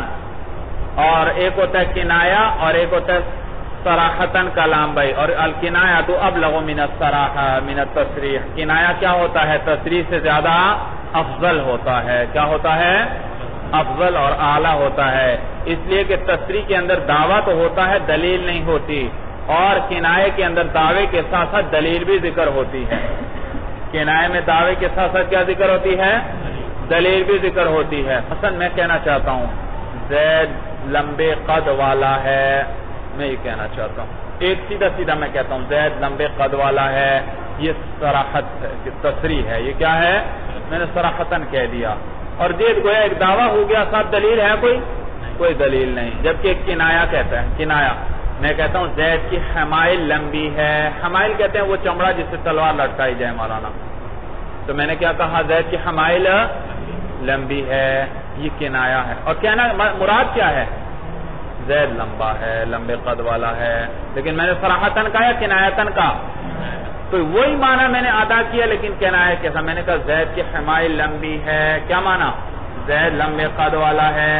تو اب یہ دعویٰ بھی آ گیا، دلیل بھی ساتھ آ گئی. دعویٰ کیا؟ زید لمبے قد والا ہے. دلیل کیا؟ اس کی حمائل لمبی ہے. یہ دلیل ہے. لمبے قد والا ہوگا تو حمائل لمبی ہوگی، لمبے قد والا نہیں تو حمائل بھی لمبی. تو دیکھو ایک کنایا ہوتا ہے، ایک کیا ہوتا ہے؟ تصریح ہوتی ہے. اور کون زیادہ افضل ہے؟ کنایا افضل ہے بھائی. الکنایا تو ابلغ من التصریح بھائی، کیونکہ کنائے میں کیا ہوتا ہے؟ دعویٰ مع دلیل کے ہوتا ہے. سمجھ میں آئے؟ تو یہاں بھی اسی طرح ہے. بعض علماء کہتے ہیں یہ کنائے پر مبنی ہے. لیس کمثلہ شیء، اللہ کے مثل کا مثل کوئی نہیں. دعویٰ ہے اللہ کا مثل کوئی نہیں. اور کنایتن کیا کہا گیا؟ اللہ کے مثل کا مثل کوئی نہیں. کیسے؟ دعویٰ کیا ہے؟ اللہ کا مثل نہیں. اور کنایا کہا کیا گیا؟ اللہ کے مثل کا مثل. تو یہ کنایا کیوں لایا گیا؟ تاکہ دلیل بھی ساتھ آ جائے. تاکہ کیا آ جائے؟ بات وہی ہے لیکن ذرا اس کو حسین رنگ دیا گیا مولانا. نہایت حسین بلیغ فصیح کلام استعمال کیا گیا. کس طرح؟ دیکھو میں کہتا ہوں زید کا بھائی نہیں، زید کا، یہ صراحتن ہے. اور ایک میں کنایتن کہتا ہوں زید کے بھائی کا بھائی نہیں. کیا کہتا ہوں؟ معنی اس کا بھی وہی ہے، زید کا بھائی نہیں. تو ایک تھا صراحتن زید کا بھائی نہیں، اور ایک کیا ہے؟ زید کے بھائی کا بھائی. کس طرح بھائی؟ دیکھو یہ زید ہے، یہ کون ہے؟ یہ اس کا بھائی ہے. تو اگر زید کا بھائی ہو یہ، تو اس کا بھی بھائی ہوگا یا نہیں ہوگا؟ کون ہوگا؟ زید خود. تو جب میں کہہ رہا ہوں زید کے بھائی کا بھائی نہیں، معلوم ہوا زید کا کوئی بھائی، کیونکہ اگر زید کا بھائی ہوتا تو اس کے بھائی کا بھی کون ہوتا؟ بھائی ہوتا بھائی. تو یہاں بھی کیا کہا گیا؟ اللہ کا مثل نہیں. اور کس انداز میں کہا گیا؟ اللہ کے مثل کا مثل نہیں. تو اللہ کے مثل کا مثل نہیں، معلوم ہوا اللہ کے بھی کوئی مثل نہیں، کیونکہ اگر اللہ کا مثل ہوتا تو اس مثل کا بھی کیا ہوتا؟ مثل ہوتا، جو کہ ذات باری تعالیٰ خود ہوتے ہوئے. تو دعویٰ بھی آ گیا اور دلیل بھی آ گئی. دعویٰ کیا؟ اللہ کا مثل نہیں. دلیل کیا؟ کہ اللہ کے مثل کا مثل نہیں. اگر قوله تعالی جیسے اللہ فرماتے ہیں لیس کمثلہ شیء اللہ کے مثل کوئی نہیں چیز. وقد تكون اسما كقول الشاعر اور کبھی کبھار یہ اسم بھی ہوتا ہے. کاف کیا ہوتا ہے مولانا؟ اسم ہوتا ہے. كقول الشاعر جیسے شاعر کہتا ہے یضحکنا عنک البرد المنہم یضحکنا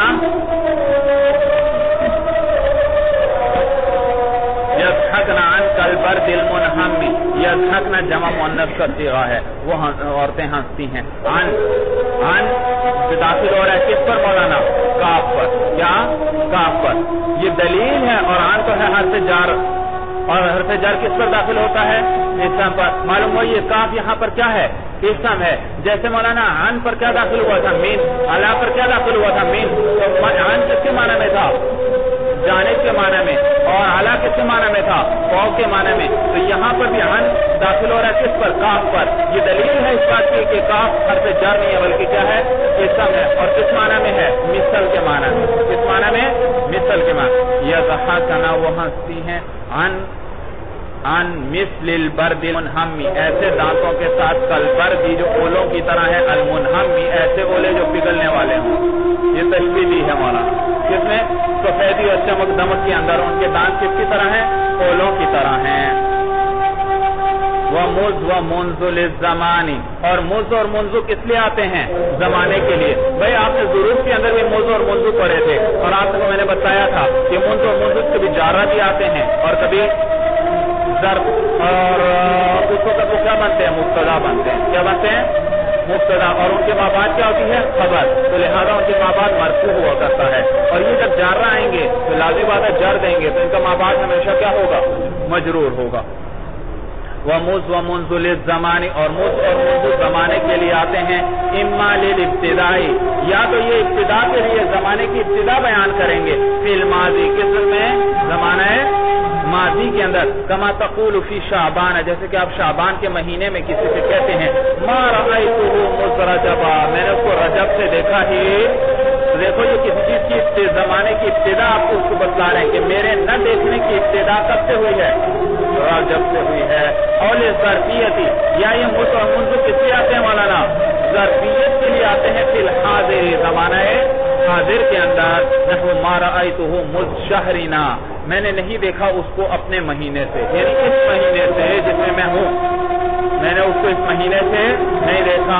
ومنذ یومنا یعنی فی شہرنا و فی یومنا اپنے دن میں اور اپنے مہینے میں. کیا مراد ہے اپنے مہینے اور اپنے دن میں؟ جس میں ہم موجود ہیں جس میں جو ابھی چل رہا ہے. تو میں نے اس کو اپنے دن میں یعنی آج سے نہیں دیکھا. میں نے آج صبح سے آج سارے دن سے نہیں دیکھا.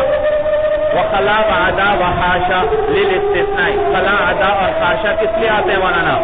استثناء کے لیے آتے ہیں. جیسے آپ کے اپنا ہو جان القوم خلا زید میرے پاس آئی ایسے قوم جو خالی تھی کس سے؟ زید سے یعنی زید کے علاوہ باقی سارے آئے. وحاشا عمرین ایسی قوم آئی جو عمر سے خالی تھی یعنی عمر نہیں تھا. وعدا بکرین ایسی قوم آئی جس میں بکر نہیں تھا یعنی بکر کے علاوہ آئے سارے. صورت سمجھ میں آ گئے. یاد رکھو یہ خلا عدا حاشا کبھی فیل بھی آتے ہیں اور کبھی جارہ. جارہ ہے تو دیکھو ماں باپ کو جر دیا اور جب فیل آئیں گے تو ماں باپ کو نصب دیں گے. کیا دیں گے؟ نصب. تو خلا اور عدا اگر یہ جملے کے شروع میں آ جائیں کس کے شروع میں آ جائیں یا ان کے شروع سے پہلے ماں آ جائے ما خلا ما عدا تو پھر اس صورت میں یہ ہمیشہ نصب دیں گے. خلا اور عدا والا کیا آتے ہیں؟ جارہ بھی آتے ہیں اور یہ فعل بھی آتے ہیں. اور ان کا شروع خصوصاً اگر یہ جملے کے ابتدا میں آ جائیں اور ان سے پہلے کیا آ جائے؟ ماں آ جائے تو پھر یہ کیا ہوں گے؟ فعل ہوں گے اور ماں بعد کو کیا دیں گے؟ نصب دیں گے. چلیے جی هذا هو المرام والله اعلم بحقیقت الکلام.